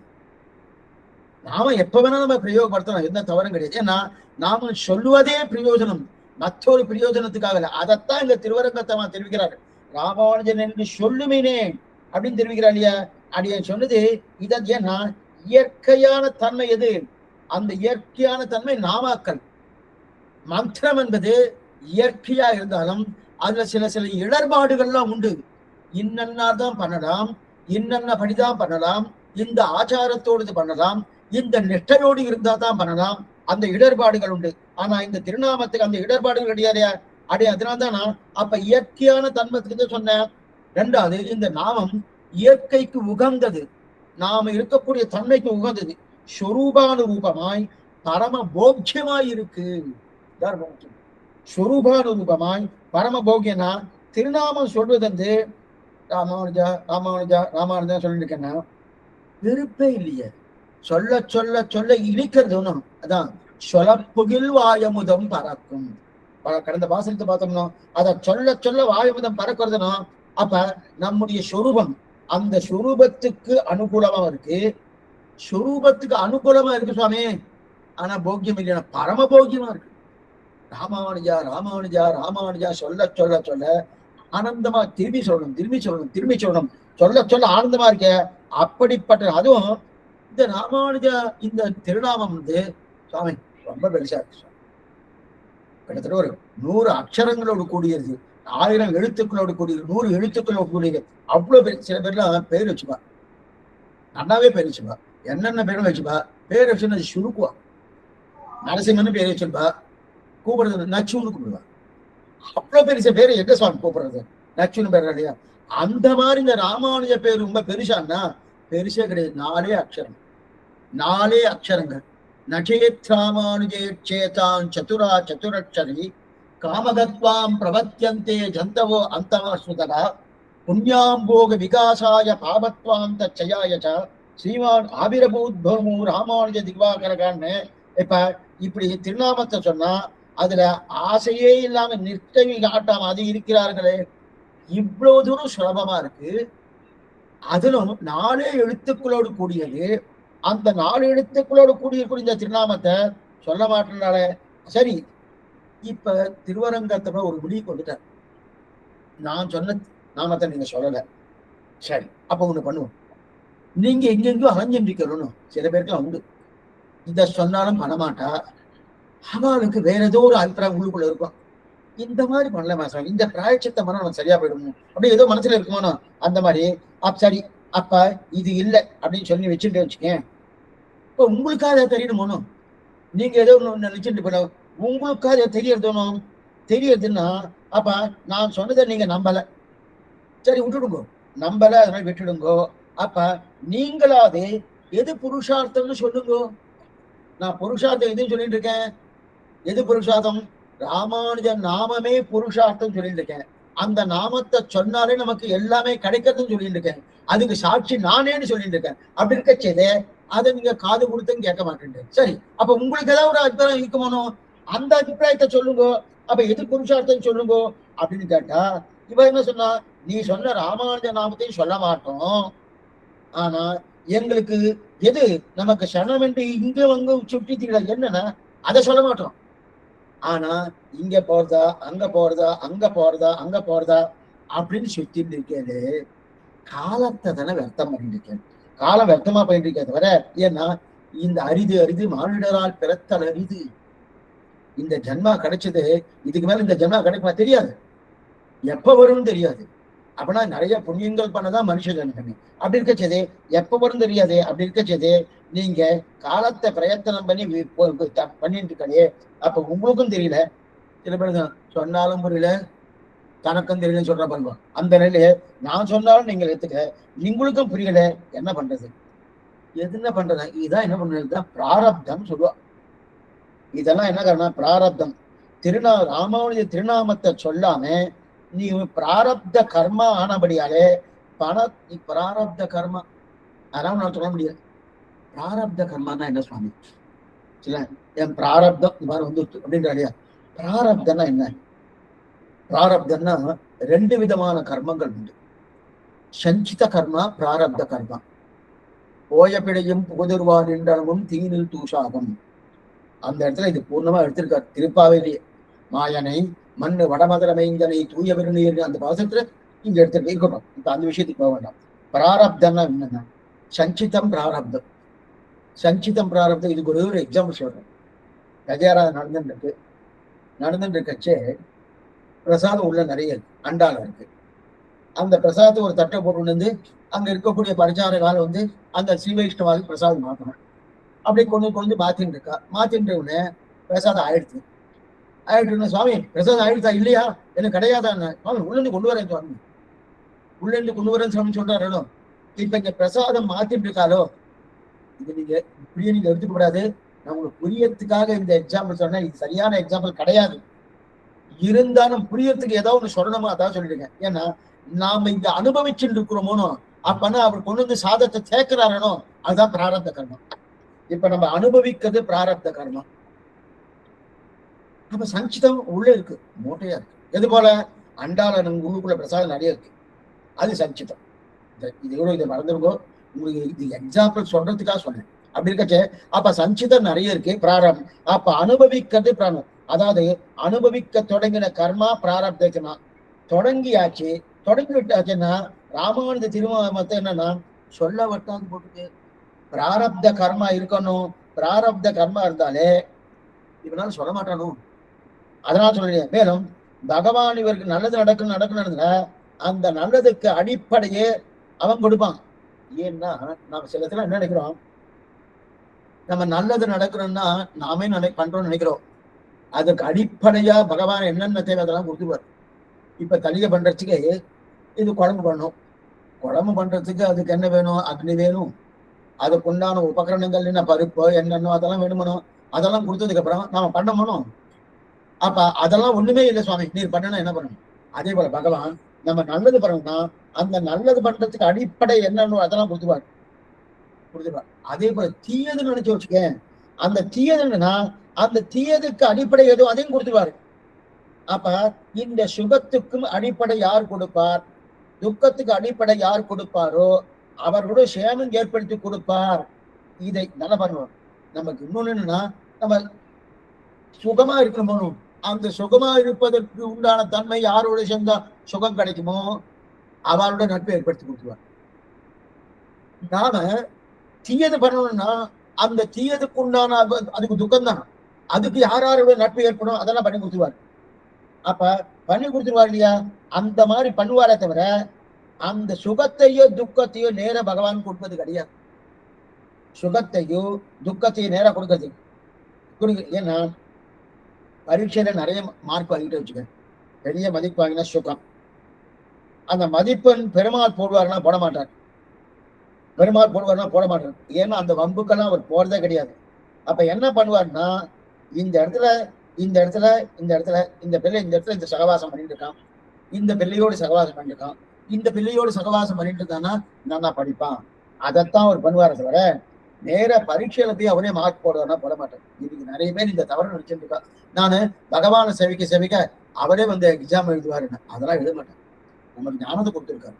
அந்த ஞானம் கொடுத்ததுன்னா அதை ஞாபகப்படுத்துறதுக்காக அது கொடுத்துருக்காரு. இதுக்கு சொன்னோம்னா அதுக்குண்டான என்னென்ன பொருட்கள் தேவையோ அதுக்குண்டான பரிசீலங்கள் என்னன்னு அதையும் கொடுக்குறாரு. ஆக அதுக்குண்டான காரணம் நமக்கு என்ன தோணும்? சரி சுவாமி, இந்த வேலையை மட்டும் பண்ணிக்கிட்டு மேற்கொண்டு அவர் பார்க்க எதையும் பேச மாட்டார். துக்கம் ஏற்படுத்தக்கூடிய காரணத்தை வெறுக்காதவனாகோ, சுகம் ஏற்படுத்தக்கூடிய காரணத்தை அதுல அனுபவிக்கிறானோ, அதாவது ஆசைப்படாதவனாக சுகத்தை ஒன்றை ஏற்படுத்தும் என்றும் அதனால அது ஆசைப்படுறது, துக்கத்தை ஏற்படுறது அந்த காரணத்தை வெறுக்கிறது. இந்த ரெண்டுமே இருந்தா இவனுக்கு சிதப்பிரஜன்னு பேரு. சிதப்பிரஜன்னா என்னன்னா, சுகத்தைக்கு ஆசைப்படாத அர்ஜுனா, அதே போல துக்கத்து இருக்க அதே ஆசை இந்த கண்ணன் சொல்லல. ஏன்னா இதற்கு காரணம் என்னன்னா ஸ்நேகம். நீ யாரிடத்துல ஸ்நேகம், அதுதான் பாகவத சமாகம் பிரதானமா இருக்குன்னு சொல்றதுக்கு இதுதான். நீ அந்த ஸ்நேகம் மாறிடுத்துனாலே தப்பான அர்த்தங்கள்லாம் வரும். ஆனா அடிப்படை ஸ்நேகம் இருக்கு இல்லையா? அப்ப எதனால? முதல்ல சங்கம், ஸ்நேகத்தால் சங்கம் ஏற்படுறது. சங்கம்னா அவர்கள் இணைப்பு, ஸ்நேகத்தால சங்கம் ஏற்படுறது. சங்கத்தினால என்ன ஆகுது? அந்த பிரிவினால அந்த சங்கம் பிரிஞ்சான சங்கத்தினால்தான் பிரிவு. சங்கம்னா எத்தையும் நினைக்காதீங்க, சங்கம்னா சேர்க்கை. அது சேர்க்கை பிரிவு வரும். அந்த பிரிவு வந்துருச்சுன்னா அந்த பிரிவால சுகமோ துக்கமோ ஏற்படுறதுன்னு. அப்ப ஸ்நேகம் இல்லைன்னா பிரிவு இல்லை, அப்ப பிரிவு இல்லைன்னா துக்கத்துக்கு வாய்ப்பு இல்லை. அதனால்தான் அடிப்படையை பகவான் கொடுப்பானே தவிர அதுக்கு மேல சுக துக்கங்களை பகவான் கொடுக்கறதே கிடையாது. ஆக நம்ம எதுக்கு சொல்லணும்? ஒரு சுகத்தையோ துக்கத்தையோ அனுபவிக்கிறனாலே என்ன சுவாமி, ராமானுஜன்னு சொல்லிட்டா சுகத்தை அனுபவிக்க போறோம், சொல்லலைன்னா என்ன சுவாமி துக்கத்தை அனுபவிக்க போறோம்? அப்படியா சுவாமி? ஆமா, துக்கத்தை அனுபவிக்கணும். இது நல்லா தெரியுது. அப்ப சுகதுக்கம் ரெண்டுத்துக்கும் அடிப்படை எது? ராமானுஜா என்று சொல்லும் சொல்லிக்கிறேன். அப்பனா பிராரப்த கர்மா இருந்தால் ராமானுஜன் சொல்லுவானா? சொல்ல மாட்டான். ஏன் சுவாமின்னா, அப்ப எல்லாருக்குமே பிராரப்த கர்மா இருக்குமே சுவாமின்னு. அதுக்குதான் அடியார்களோடு சேரணும், காலக்ஷேபம் கேட்கணும், பகவதி ஸ்ரீ காலக்ஷேபம் கேட்கணும். எதாவது கேட்டாச்சுன்னா அந்த பிராரப்த கர்மா தான் இவனுக்கு என்ன வேலை பேரு. அதனாதான் பிராரப்த கர்மாவை தான் பகவான் என்ன பண்றான், இத்தனை வச்சுட்டு இருக்கான். கண்ணனும் சுகதுக்கத்தை பற்றி ரொம்ப பேசுறதே கிடையாது. இதுல சுகமும் துக்கமும் அவன் நேரடியா கொடுக்குறான்னா கிடையாது. அந்த சுகத்துக்கு துக்கத்துக்கு நாம போவதுக்கு நாம உபகரணங்கள் மட்டும்தான் கொடுக்குறான். இதுல இதத்தான் சுவாமி திருவரங்கத்தமரா சொல்லி வருத்தப்படுறாரு. ராமானுஜன் ஒரு தடவை சொல்லியாச்சுன்னா உங்களுக்கு இந்த துக்கமே வராது, சுகமே இருக்கு இல்லையா அப்படின்னு தெரியல. நீங்க இது விட்டுட்டு எங்கேயோ தேடின்னு போறேன், எங்கேயோ எச்சையோ தேடின்னு போறேன் அன்றைக்கு. இப்ப அடுத்து வியாக்கியானம் அன்றைக்கு. ஆனால் அத்தியனம் பண்ணுபவர்கள் மந்தமதிகளுக்கு பெண்ணை ஒரு சந்தையை சொல்லி அவர்கள் தரிக்க வழங்கும் கிருஷி பண்ணுவர்களிலே அப்படி நீரும் செய்ய வேண்டாவோ என்ன? யட்சகிஞ்ச தற்சர்வம் சத்திரசே சூயதே அந்தர் பகிச்சித சர்வம் வியாப்த நாராயண ஸ்திதரா என்றும் என்பெருக்கண் நலத்து ஒன்பொருளீரில வன்புகள் நாரன் தென்கள் சேரை என்றும் பிரபாவ புரஸ்கரமாக அம்மந்திரத்தை உபதேசித்த போல இவரும் தான் முன்பருளி செய்த சதுரக்ஷரி மந்திரத்தை எதிரிட்டு பிரபாவர்ணத பூர்வமாக அருளி செய்கிறார். சொல்லார் தமிழருக்கு ஒன்றும் சீர்தொடை 1000 என்றும் சடகோப வாங்மயம் என்றும் சொல்கிறபடியே கோமலங்களாய் தத்துவார்த்த நிச்சாங்களான சப்தங்களிலே நிறையப்பட்ட தமிழன்று திருவாய்மொழி ஓர் என்ற பதம் காக்காட்சி நியாயத்தாலே பூர்வ உத்தர பதங்களாலே அண்மையுக்கம் லோகத்திலும் வேதத்திலும் அதுக்கு சதர்சமான பிரமாணம் இல்லை என்றபடி அதுக்கு 3 பிரகாரமாய் கணிசிக்கத்தக்கதாய் அத்விதீயமான மற்ற 3000 பிரபந்தம் இப்படி ஆழ்வார் 11 அருளி செய்யப்பட்ட சமஸ்த திவ்ய பிரபந்தம் அன்றைக்கு 1/3 என்றது திருவிருத்தமும் திருவாசிரியும் பெரிய திருந்தாயும் பொருளாகவுமாம். இதுவரைக்கும் என்னன்னு பார்த்துருவோம். ஒரு நிமிஷம், இதுவரைக்கும் என்னன்னு பார்த்துருவோம். இப்ப இந்த இடத்துல திருவரகத்தமா வருத்தப்பட்டால் பாட்டிருந்தோம். சரி சுவாமி, இது மாதிரி இது அடியே சொன்ன இந்த கிராமத்தை சொல்லாம எங்கேயோ போய் சுற்றின்னு இருக்கலே, அப்படி சுற்றின்னு இருக்கலே, எங்கெங்கயோ தேடி இருக்கலே அப்படின்னார். பக்கத்துல இருக்கிறதெல்லாம் விடலை. என்ன பண்ணா, அமுதனாரே, திருவரங்கத்து அமுதனாரே, நீர் இந்த மாதிரி பேசலாமா? நீர் இந்த மாதிரி கோச்சிக்கலாமா? வாஸ்துவம் தான் நாங்க கேட்கல. இந்த மாதிரி எல்லாரும் வருத்தப்பட்டு எங்களெல்லாம் விட்டுட்டு போயிட்டேன்னா எங்களுக்கு யாரு உபதேசம் பண்ணுவா? முதல்ல காதை கொடுத்து கேட்கலையே சுவாமின்னா இப்ப கேட்கிறேன்னா ராமானுஜர்னு கேட்கல, இவர் கிளம்பி போறேன்ட்டாரு. நான் சொன்னதை நீங்க கேட்கறது இல்லை. எத்தனை தான் சொல்றது? ஒரு ஆச்சாரம் சொல்லிட்டு இருப்பார், சிஷன் கேட்கலாம் என்ன பண்ணுவான்? என்ன பண்றது? ஆந்தனையும் அவர் எத்தனையோ முயற்சி பண்றார், பண்ணிட்டு தான் இருக்காரு. அவர் கேட்கறேன்னு என்ன பண்றது? சரி, அவன் திருந்தி வரட்டும். பகவத் இச்சை எப்ப வரந்துடணும், அந்த பகவான் தான் அவர் திருத்தணும், இல்ல எங்க ஆச்சாரியம் தான் திருத்தணும்னு சொல்லி கிளம்பி போயிட்டு வரணும். அந்த மாதிரி கலம்பத்துக்கு சித்தமா இருக்கச்சே திருவரங்கத்தமிழரே, நீரே எங்களை விட்டாருன்னா எனக்கு யாரும் உபதேசம் பண்ணுவா அப்படின்னு கேட்க, அப்ப சரி இது நம்மால் வேற சொல்ற 3ஆம் பத்து 9ஆம் திருவாய்மொழி, சொன்னால் விரோதம் இது ஆகிலும் சொல்லுவன் கேள்வினும் என்னாவில் என் கவியால் ஒருவருக்கும் கொடுக்கிறேன்னு கிளம்பிட இல்லையா? ஆனால் அவர் கிளம்பி போயிட்டாருன்னா போகலையே. இப்ப 3ஆம் பத்து 9ஆம் திருவாய்மொழி நான் சொல்றதுக்கும் எனக்கு விரோதமா தான் இருக்கும், நான் சொல்றதா இல்லை அப்படின்னு சொன்னாருன்னா மறுபடியும் சொல்ல ஆகிலும் சொல்லுவன் சொல்லிட்டு மேற்கொண்டு 6 பத்து முடிச்சிருக்காரு. இது 3ஆம் பத்து 9ஆம் திருவாய்மொழி. அதற்கு மேற்கொண்டு 6 பத்து பாடி இருக்காரோ, எதனால தெரியும்னா இதுக்கு சொல்றேன்னா, அதே போல நீரும் எது பேர் என்று காமிப்பறேன்னு சொல்லலான்னு இருக்க. நீங்க எந்தெந்த பேரு ஏதோ புருஷார்த்தம் நினைச்சுன்னு போயிட்டு இருக்கலே அப்படின்னு சொல்லி இந்த மாதிரி போகாதீங்கன்னு நீங்க சொல்லி வாஸ்தவம் தான். ஆனா நீங்க போயிட்டு இருக்கலே அப்படின்னு மடி பிடிச்சு நம்ம கேட்டோம். கேட்ட உடனே அதுக்கு சாமான்யமாக என்ன சொல்வார் சுவாமி, யாரோ ஒரு சந்தை கத்துக்கிற வச்சுக்கேன், சந்தை கத்துன்னு இருக்கச்சே பல்லாயிரத்தான் சந்தை கத்துன்னு இருக்கா. 10 தடவை சொன்னா அந்த சந்தை வந்துடும். பல்லாண்டு ஆயிடுச்சு, திருப்பல்லாண்டு சந்தை ஆயிடுச்சு சுவாமி, அக்காவை சேவிக்க எந்தோ சேவிக்கிறேன் நன்னா. அதுவும் அவ கோஷ்டிக்கு போறக்கூடிய அவளுக்கு பழக்கம் இருந்தா இன்னும் நன்னா விருப்பப்பட்டு சேவிச்சு உடனே அவளுக்கு அந்த திருப்பண்ணை பூர்ணமா வந்துடும். ஆனா பராசர பட்டருக்கு ஏகசத்தா கிராக்கின்னு பேர். அவர் ஒரு தடவை சொல்லியாச்சுன்னா குருணும். அப்ப இது எதுக்கு சொல்லுவாங்க இப்படி? அதனால ஆழ்வார்கள் ஆச்சாரம் விட்டு போவதில்லை. அதனால மறுபடியும் இன்னொரு சந்தை சொல்றாங்க, இப்ப சரியா கத்துக்கல சுவாமி. அதனால இத மனசுல நல்லா பதினெட்டு தந்தை சொல்லணும். ஏன்னா அவருக்கு கிருஷி பிரயத்தனம் பண்ண வந்துருவதுல மேலும் மேலும் பண்றாருன்னு. இப்ப நாம என்ன கேட்டோம், திருவரங்கத்தவரே எங்களை விட்டுட்டு நீங்க போறேன்னா எங்களுக்கு யார் சொல்ல, எங்களுக்கு தெரியல, நாங்க மந்தமதிகள் வாஸ்தவம் தான், 10 தடவை நீரும் சொல்லி கொடுத்தீர், நாங்க ஏத்துக்கல. அதனால நீங்க திருப்பி சொல்லணுமே, நீர் மறுபடியும் சொல்லாமே. இப்ப சந்தை கத்துன்னு இருக்கச்சே அந்த சந்தையில அந்த சிஷ்யன் சரியா சொல்லணும்னா மறுபடியும் இப்படி ஆச்சாரம் சொல்லுகிறானோ அதே போல நீங்க சொல்லணுமே அப்படின்னு நம்ம கேட்டோம். சரி போகட்டும் அப்படின்னு மறுபடியும் உபதேசிக்க ஆரம்பிக்கிறோம். மறுபடியும் உபதேசிங்கிற இந்த பாருங்க, மறுபடியும் உபதேசம். இந்த பாட்டு எப்படி தெரியுமா ஆரம்பம், எப்படி தெரியுமா இருக்கணும், எது பேர் என்று காமிப்பாரே என்றுதான் இருந்திருக்கணும். ஏன்னா எது பேர் என்று காமிப்பாருன்னா எது புருஷார்த்தம்னு தெரியாம நீங்க தெரிஞ்சுட்டு இருக்கேனே, இங்க போறதா அங்க போறதா தெரிஞ்சுட்டு இருக்க, அதான் இருக்கணும். ஆனா அதனாலதான் திருவரங்கத்தை வருத்தப்பட்டார் அப்படின்னு கிடையாது. அதனால மறுபடியும் இப்ப அந்த திருநாமத்தை வைபவத்தை சொல்றார். இப்ப மறுபடியும் அந்த திருநாமத்தின் வைபவத்தை சொல்றார். நமக்கு இந்த இடத்துல ஒரு சந்தேகம் வரும். என்ன சந்தேகம்னா, சுவாமி கீழ்பாட்டு, இந்த பாட்டு எத்தனாவது பாட்டு? இந்த பாட்டானது 44ஆம் பாட்டு. கீழ்பாட்டுல ராமானுஜன் என்று சொல்லுமினே சுரக்கம் திருவும் உணர்வும் சொலப்புகள் வாயமுதம் பறக்கம் இருவினை பட்டரவோடும் படியிலுள்ளீர் உரைக்கின்றனன் உமக்கியார் அறம் சீரும் உருகலையை துறக்கம் பெருமை ராமானுஜன் என்று சொல்லுமினே சொல்லியாச்சே சுவாமி. அப்ப அவ சொன்னவனு நாம சொல்லல, வாஸ்தவம். அவ சொல்லுன்னு திருவரங்கத்தவனா சொன்னா நம்ம சொல்லல. அப்ப சொல்லும் போது நம்ம சொல்லல, அதனால வருத்தப்பட்டான்னு தெரியாது.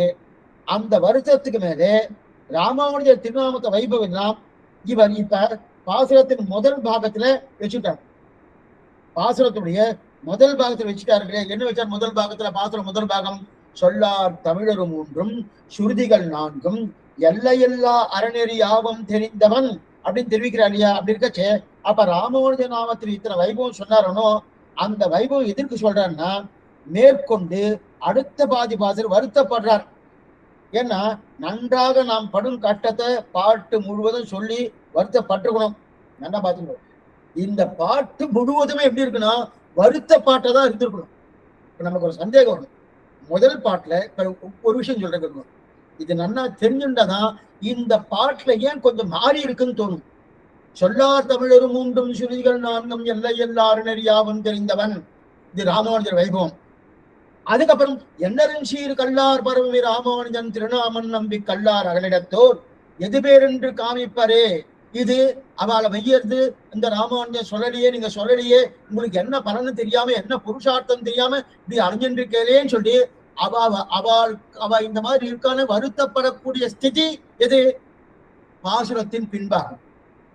சரி, அப்ப பாசுரத்தின் முன்பாக ஒரு ராமானுஜ வைபவத்தை சொன்னாருன்னு சொல்ல வேண்டிய அவசியமே இல்லையே. முன்பாசுரத்திலேயே ராமானுஜன் என்று சொல்லுவினேன்னு சொல்லியாச்சு. சொன்னதுக்கு அப்புறம் இந்த பாட்டுல எப்படி தெரியுமா இருந்திருக்கும்? எது பேர் என்று காமிப்பறேன்னு ஆரம்பிச்சிருக்கணும். நான் சொன்னேன், நீங்க சொல்லலையே, வேற ஏதோ புருஷார்த்தம் புருஷார்த்தம் புருஷார்த்தம் நஞ்சில் போயின்னு இருக்கிறே, அது தவறாச்சே அப்படின்னு இந்த பாசுரம் பூர்த்தியா நான் சொன்னதை நீங்க கேட்கல அப்படின்னு வெசிருக்கணும். இல்லது இந்த மாதிரி பண்ணிட்டு இருக்கிற இந்த மாதிரி வருத்தப்பட்டா இருக்கணும். பாசுரம் பூர்த்தியா அப்படியா இருக்கணும். ஆனா பாசுரம் பூர்த்தியா அப்படி இல்லை. முதல் பாகத்துல ராமானுஜர் வைபவத்தை சொல்லியாச்சு, பின்பாகத்துல இவா இந்த மாதிரி சமப்பட்டு இருக்காளேன்னு வருத்தப்பட்டு இருக்காரு. ஏன் சுவாமின்னா அதுதான் இப்ப தெரிவிக்கப்பட்டோம். அப்ப அடுத்த பாதியில வருத்தப்படுறார். நன்றாக நாம் படும் கஷ்டத்தை பாட்டு முழுவதும் சொல்லி வருத்தப்பட்டிருக்கணும் இல்லையா? எதற்காக பாதி பாட்டுல ராமானுஜர் திருநாம வைபவத்தை சொன்னார்? இது சந்தேகம். அந்த நாமத்துக்கு உண்டான வைபவத்தை திரும்ப சொன்னார். அது ஏன்னா இவ என்ன கேட்டா ராமானுஜன் என்று சொல்லுவினேன் முன்பாசனத்துல சொன்னா ஜாகிரதையா கேட்கணும். ஏன்னா கொஞ்சம் புரியணுன்றதுக்காக நான் ஒரு தடவைக்கு 4 தடவை சொல்றேன். ராமானுஜன் என்று சொல்லுவினேன்னு சொன்ன உடனே நாம கேட்கணும். கேட்காதபடியாலே நீங்க கேட்கலையேன்னு நம்ம அவர் திருவரசம் வருத்தப்பட்டார். உடனே நம்ம என்ன பண்ணோம்? அவர்கிட்ட போய் கேட்டோம், சுவாமி நீரே என்னை விட்டுட்டு என்ன எங்களுக்கு யார் உபதேசம் பண்ணுவா, நீரு விடாதீங்க, எனக்கு திருத்துக்கோ நம்ம திரும்பி கேட்டோம். அப்ப அவர் என்ன நினைச்சாரு? ஒண்ணுமே இல்லை, வாஸ்தவம் தான், ராமானுஜன் சொல்லுமன்னு சொன்னேன். ஆனா ராமானுஜ வைபவம் அவளுக்கு தெரியாதுன்னு. ராமானுஜன் சொல்லுங்க, ராமானுஜன் யாரு, அவர் வைபவம் என்ன, அவருடைய சேட்டிதங்கள் என்ன, அவருக்கு உண்டான அனுஷ்டானங்கள் என்ன, அவருக்கு உண்டான பெருமை என்ன, அதெல்லாம் அவளுக்கு தெரியாதுன்னு. இப்ப ஒண்ணு பண்ணுவோம், அவ சொல்லாதது காரணம் ஒருவேளை ராமானுஜரை பத்தி அவருக்கு தெரியாது போட்டுருக்கு, அதனால சொல்லாம இருக்கலாம் போட்டுருக்கு அப்படின்னு நினைச்சுட்டு இப்ப ராமானுஜ வைபவத்தை முதல் பாதியில சொல்றார். சொல்லார் தமிழர் மூன்றும் சுருதிகள் 4 எல்லையில்லாறு நெறி யாவன் தெரிந்தவன். அதனாலதான் எதுக்கு சொல்ல வந்தேன்னா, இப்ப நம்ம முதல் பாதியில ராமானுஜ வைபவம், 2ஆம் பாதியில வருத்தம், திருவரங்கத்தை வருத்தப்படுறார். என்ன சுவாமி பாட்டு இப்படி இருக்குன்னு நமக்கு தோணும். இதுக்குத்தான் வியாக்கியானம் இல்லைன்னா நம்ம தலைகிழன்னாலும் புரியாது, தெரியாது. அதனாலதான் சுவாமி மனபாலமான ஒரு பாசம் வச்சிருக்கா இல்லையா? ஆழ்வார்கள் வாடி அருளிச்செயல் வாடி தாழ்வாது மில் குறவர் காம்பாடி. இந்த பாட்டு வரும்போது இந்த இடத்துல தாழ்வாதுன்னு விசேஷம் விட்டுருக்கார். யாருக்கு நம்ம விசேஷம் வச்சிருக்கார்? பூர்வாச்சாரின் விசேஷம் விட்டுருக்கார். ஆழ்வார்களுக்கு தாழ்வாது மில் ஆழ்வார்கள் சொல்லல, அருளிச்செயலுக்கு தாழ்வாதிகள் அருளிச்செயல் சொல்லல. ஆனா தாழ்வாது மில் குறவர்கள்னா பூர்வாச்சாரியர்கள், வியாக்கியான கர்த்தாக்கள். அப்படிப்பட்ட வியாக்கியான கர்த்தாக்களுக்கு எந்த விதமான தாழ்ச்சியும் கிடையாதுன்றார். ஏன் சுவாமி இந்த தாழ்ச்சி கிடையாதுன்னு ஆழ்வாருக்கு சொல்லாமோ, இந்த தாழ்ச்சி கிடையாதுன்னு அருளிச்செயலுக்கு சொல்லாமோன்னா, இவ வியாக்கியானம் கொடுக்கலன்னா அருளிச்செயல் எப்படி இருக்கும்னா தெரியாது. அது வைபவம் இருக்கும், ஆனா இத்தனை வைபவம் உண்டான்னு நமக்கு தெரியுமானா தெரியாது. அதனாலதான் இந்த பாட்டுல பாருங்க, முதல்ல அவர் பெருமையை சொல்றார், பின்னாடி இந்த மாதிரி வருத்தப்படுறார். இதுக்கு ஒண்ணுத்துக்கு ஒண்ணு சேரவே இல்லைன்னு தோணும் போனும். இந்த வியாக்கியானம் இல்லைன்னா தான் சொன்னேன், இந்த குரு பரம்பரை பிரதானமா வாக்கிய குரு பர ஸ்லோக குரு பர எப்பவும் சொல்லிட்டே இருக்கணும்னா எப்தமையும் குரு பரம்பரையும் ஜெயம்னா அந்த குருவாச்சாரம் நினைச்சாதான் நமக்கு கிடைக்கும் சொல்லு. இப்ப அதனால்தான் இந்த ராமாயண வைபவத்தை சொல்லலாம்னு அந்த வைபவம் சொன்னா இந்த ஜகத்து முழுவதும் இதையெல்லாம் பார்க்கப்படுகிறதே, எதையெல்லாம் கேட்கப்படுதோ அப்படின்னு இருக்கு இல்லையா? அதனால இந்த ராமாவதை சொல்லுவேன்னு சொல்லிட்டா. திரும்பவும் கிளப்பி விட்டேன்னு சொல்ல ஆள் இல்லையேன்னு கேட்பா. சரி, நான் திரும்பி சொல்றேன், நான் சொல்றேன்னு சொல்லிட்டார் இல்லையா? அதுதான் ஆக உள்ள அதுதான் அந்த பகிச்சத சர்வம் வியாக்கிய நாராயண ஸ்திதகா. நாராயணன் உள்ளும் புறமும் எப்படி வியாபித்து இருக்கிறானோ, இது வேதாந்த வாக்கியம். இது ஒரு வாக்கியம். இது மட்டும் இல்ல, இதுக்கு மேல சரி நன்றாக சொல்லுவோம்னு சொல்ல ஆரம்பிச்சார். ராமானுஜநாமத்து வைபவத்தை சாதிக்கிறார். அப்ப நாம வைபவம் என்பது இந்த ஜகத்து முழுவதும் இந்த ஜகத்து முழுவதும் எதையெல்லாம் பார்க்கப்படுகிறதோ, எதையெல்லாம் கேட்கப்படுகிறதோ, எது சிறியதோ எது பெரியதோ, எதுவாக இருந்தாலும் எதெல்லாம் கேட்கப்படுகிறதோ பார்க்கப்படுகிறது, இது அத்தனையும் எது அந்தர்பகிச்சத சர்வம் வியாப்திய நாராயணஸ்தகான்னு உள்ளும் புறமும் நாராயணன் எங்கும் வியாபித்திருக்கிறான். இது ஒரு வேதாந்த வாக்கியம். அதற்கு மேற்கொண்டு அப்ப பகவான் அபார கல்யாண குணங்களோடு இருக்கார். பகவான் விபு எங்கும் வியாபித்திருக்கக்கூடிய தன்மை. அப்படி அந்த வியாபித்திருக்கக்கூடிய தன்மையோடு பகவான் இருக்காரு. இது ஒரு சம்ஸ்கிருத வாக்கியம். இது ஒரு பிரமாணம் சொல்றேன். ஆழ்வார் வாக்கியம்னு ஒரு பிரமாணம். என்பெருக்கண்ணலத்து ஒன்பொருளீரில வன்புகள் நாரன் தென்பகள் சேரே. இந்த முதல் 10 2ஆம் திருவாழ்வி 10வது பாசனம். பகவானுடைய கல்யாண குணங்கள் என்பெருக்கண்ணலத்தை எண்ண முடியாது. அப்படின்னா அந்த எம்பெருமானின் சொத்தாக இருக்கக்கூடிய ஜீவாத்மாக்களை எண்ண முடியாது. பகவானுடைய கல்யாண குணங்களை எண்ண முடியாது. அவனுக்கு சொத்தாக இருக்கக்கூடிய ஜீவாத்மகை எண்ண முடியாது. அப்ப நாராயணனின் கல்யாண குணங்கள் எண்ணற்றவை. கீழே வேதாந்தம் என்ன சொல்லுச்சு? ஜெகத் அத்தனையும் அவனே வியாபிக்கிறான். அப்பேற்பட்ட வியாபகனான பகவான் குணங்களை எனவே அந்தர்பகிச்சத சர்வம் வியாப்திய நாராயண ஸ்திதகா. நாராயண சுத்தம் உபனிஷத்துல இது சொல்லப்படுகிறது. சரி, அப்படி சொல்லிட்டு அப்ப உபனிஷத் நாராயண மந்திரத்தை பிரபாவத்தை உபதேசில. அதே போல வேதாந்தம் முழுவதும் அந்தர்பகிச்சத சர்வம் வியாப்தியத்தை சொல்லிட்டு இப்ப நாம தெரிஞ்சுக்கல. சரி, அதே போல திருவரங்கத்தம் என்ன பண்ணார்னா ராமானுஜ நாமத்தை சொன்னார். ராமானுஜன் என்று சொல்லுமினேன்னு சொன்னார். முதல்ல சொன்னார். அந்த வைபவத்தை நம்ம தெரிஞ்சுக்கல. தெரிஞ்சு கொள்ளாதபடியால என்ன பண்ணார்? சொல்ல அந்த வைபவம் தெரியணுமனோ சொல்லார் தமிழர் மூன்றும் சுருதிகள் 4 எல்லையில்லா அறநெறி யாவும் தெரிந்தவன் ராமானுஜன் அந்த வேதாந்த சொன்னா போல இவரும் சொல்லிட்டார். அதே கிரமத்தை சொன்னார். இப்ப 3 விஷயம் வந்திருக்கு. ஆழ்வார் பாசுரம், அதே போல வேதாந்தம், அதே போல ஒரு திருவரங்கத்தமிழர். என்ன பண்ண ஆழ்வார் பாசுரம், வேதாந்தம், திருவரங்கத்தமிழர். அப்பனா ஆழ்வார் இப்ப வேதாந்தம் சொன்னா போல இவனும் அதே கிரமத்தை சொன்னான்னு பார்த்தோம். ஆழ்வார் பாசனம் என்ன பார்த்தோம்? என்பெருக்கண்ணலத்து ஒன்பொருளில நம்புகள் நாரன் தென்கடல் நாரணன் தின்கடல் சேரே. நாம யாரும் கேட்டுக்கல. அப்ப பார்த்த மாத்தினார். முதல்ல நாரணன் தின்கடல் சேரேன்னு சொன்னார். நாம யாரும் கேட்கல. அதனால என்ன பண்ணார்னா பாட்டை மாத்தினார். என்ன வன்புகள் நாரணன் தின்கடல் சேரே. வெறும நாரணன். நாரணன்னா அந்த நாராயணனுக்குண்டான வைபவம் என்ன அப்படின்னு சொல்லல. சொல்லாம நாரணன் தின்கடல், அந்த நாராயணன் திருவடியை பத்துக்கோ, நாராயணன் திருவடி பத்துங்கோன்னு சொன்னோம். சாமி நாராயணன் திருவடி பத்தோம்னா அவருக்கு என்ன வைபவம் அப்படின்னா அந்த பத்தல.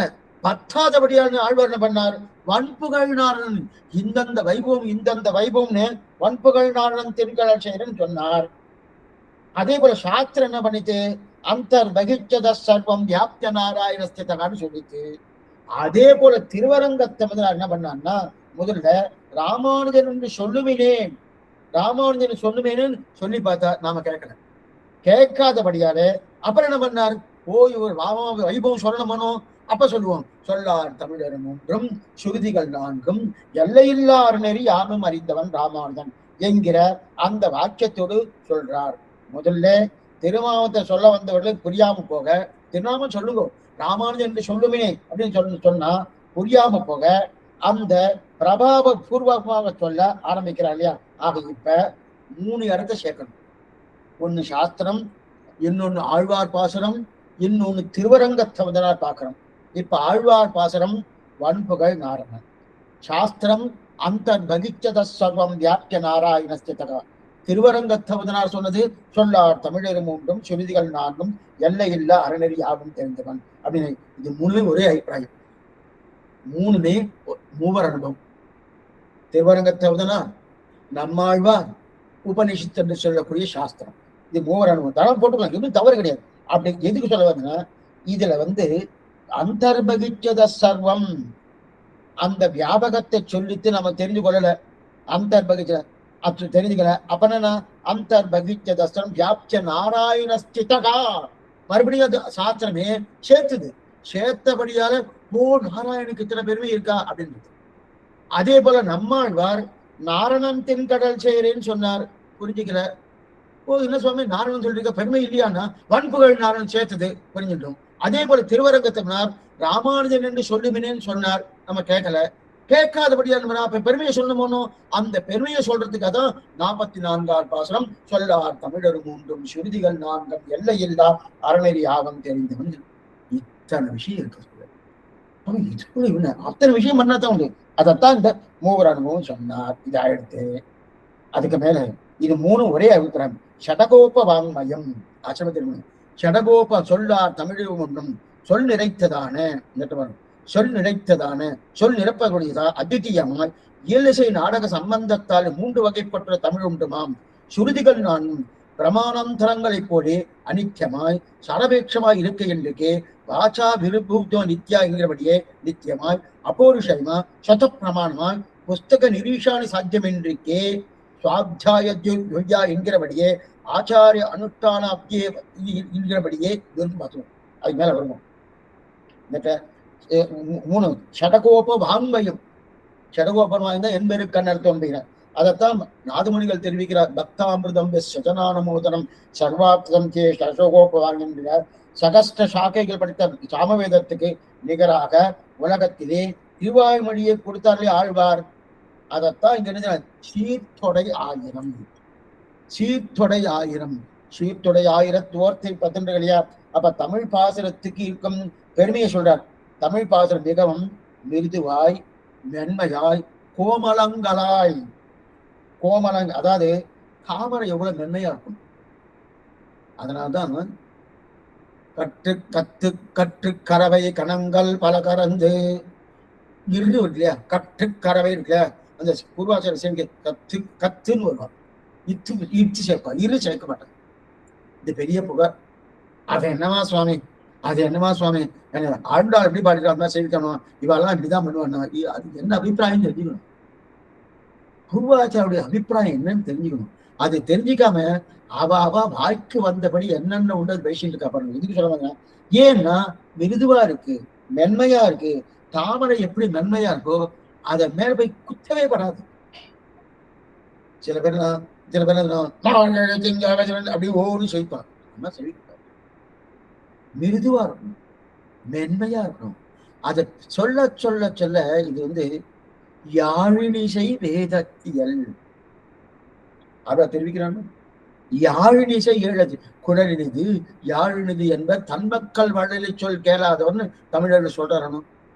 அந்த யாழினிசை எப்படின்னா மிருதுவா இருக்கும், மென்மையா இருக்கும். அந்த மென்மையா இருக்குமா இல்லையா, அதை தான் தெரிவிக்கிறார். அப்ப மென்மையா மெருதுவாய் மென்மையாய் கோமலங்களாய், அதாவது தாமரை எப்படி மென்மையா இருக்குமோ, தாமரை என்னன்னா பொன் தாமரையால் கேள்வன் ஒருவனையே நோக்கும் உணர்வந்து விடா. தாமரை என்கிற மென்மையான சப்தத்தை சொல்லி அந்த தாமரையாலை உணர்த்தி, தாமரையால் கேள்வனை உணர்த்தி, அதே போல தாமரையை போல மென்மையாயிருக்கிற சுபாவம் ஜீவாத்மாவுக்கு என்று சொல்லி அந்த சுபாவம் மென்மையான ஞானம் என்று உணர்த்தி, அந்த மென்மையான ஞானம் மென்மையான செய்யப்பதியை எதிர்நோக்கி இருக்கக்கூடிய சொல்லை சொல்லி அந்த மென்மையான தாமரையை கொண்டு எத்தனை அர்த்தம் பாடினார். எல்லாம் என்ன பண்ணும் அப்பனா நம்ம சேவா காலம் பண்றச்சியே ஹோன்னு ஒரு சத்தம் போடப்படாது. அதற்கு மேற்கொண்டு கடவுளா செலுத்தப்படாது. அதுக்குன்னு ஒரு ராகம் இருக்கணும். எங்க சுவாமி எங்களுக்கெல்லாம் அது தெரியலையேன்னா அதுக்குதான் சந்தை. இப்ப நமக்கு என்ன எடுத்துன்னா உத்தியோகத்துக்கு போறோம், அப்ப நேரம் இருக்கிறது இல்லைன்னு சொல்றா. ஆனா அது உண்மை இல்லை. மீதி வம்பு தும்புக்கெல்லாம் போயிட்டுதான் இருக்கும். அந்த வம்பு தும்பு இல்லாம நம்ம நம்ம இந்த ஸ்ரீ வைஷ்ணவ சம்பந்த இந்த சந்தை கத்துனவர் நன்னா வந்துடும். ஆயிடுத்து 60 வயசுல ரிட்டையர்ட் ஆயிடுது. அதுக்கப்புறம் என்ன சுவாமி அங்கெல்லாம் வேலை இல்லை சுவாமி, இந்த வேலையை எடுத்து யாரும் தவறா நினைக்க வேண்டாம். அப்படின்னு இந்த வார்த்தை சொல்றேன்னு ஏன்னா இன்னைக்கு நிறைய இடத்துல அப்படிதான் நடக்கிறது. அப்ப எடுத்து போனா அப்ப எங்க சந்தை சொல்றது? அப்ப அவாவாருக்கு என்னென்ன தன்னெஞ்சில் தோத்தினது அந்த மாதிரி சேவா காலம் போயிடுது. அப்ப அதுக்கு முன்னாடி என்ன பண்ணணும், 1 வருஷம் 2 வருஷ காலமா தன் ஆச்சாரன் போய் இந்த சந்தை கத்துக்கணும். இல்ல சுவாமி ஆச்சாரம் இல்லைன்னா அதுக்குண்டான ஸ்ரீ வைஷ்ணவா பண்ணணும். அவள்கிட்ட போய் உட்கார்ந்து நேசிட்டு அவளை சேவிச்சு இந்த சந்தை கத்துட்டு இந்த கர்மத்துல சேவிக்கணும்னு கிடையாது, மென்மையா சேவிக்கணும், ரொம்ப மிருதுவா சேவிக்கணும், மென்மையா. அதான் தெரியும். அப்ப தாமரை என்க மென்மையான சப்தத்தை சொல்லி அந்த தாமரையாலை உணர்த்தி, தாமரையால் கேள்வனை உணர்த்தி, அப்ப பிராட்டியை உணர்த்தி, பிராட்டிக்கு கேள்வனாக இருக்கக்கூடிய பெருமாளை உணர்த்தி, அதே போல தாமரையை போல மென்மையாக இருக்கக்கூடிய ஸ்வபாவம் யாருக்கு? ஜீவாத்மாவுக்கும். அவன் மட்டும் தாமரை சத்தம் போடுனா தாமரை போல மென்மையான ஜீவாத்மாங்க என்று சொல்லி அந்த சுபாவம் மென்மையான ஞானம் என்று உணர்த்தி, அந்த மென்மையான ஞானம் மென்மையான சியப்பதிகை எதிர்நோக்கி இருக்கும். ஒன் தாமரையால் கேள்வன் ஒருவனையே நோக்கும் உணர்வு முதலாழ்வார் தெரிவித்தானா அது எதிர்க்கடிய என்று சொல்லி மென்மையான தாமரையை வைத்துக் கொண்டு எத்தனை அர்த்தம் பாடியிருக்கார் அதாழ்வார். அதனால்தான் சொல்லார் தமிழொரு மூன்றும், சொல்லார் தமிழ் மூன்றும் என்றார். அப்ப மென்மையான சப்தத்தில் மட்டும் சொல்லி பிரயோஜனம் இல்லை. சரி சுவாமி, இந்த மென்மையான சப்தம் நிறைய பேர் சொல்வாரே, அப்படின்னா தத்துவார்த்த சப்தம் இருக்கணும், உண்மை பொருளான பிரம்மத்தை பற்றி பேசுபவையெல்லாம் இருக்கணும். இதுதான் திருவாய்மொழி. அப்ப தமிழ் திருவாய்மொழி சொல்ல. தமிழ்னா என்ன சுவாமி? திருவாய்மொழி. தமிழ்னால திருவாய்மொழி. ஏன்னா சொல்லார் தமிழொரு மூன்றும் சுருதிகள் நாங்கள் இல்லையா, தமிழொரு மூன்றும் சொன்னாலே எங்கெங்கோ தமிழை தேடின்னு போக வேண்டாம். தமிழ் என்பது திருவாய்மொழியை புரிஞ்சுக்கோ.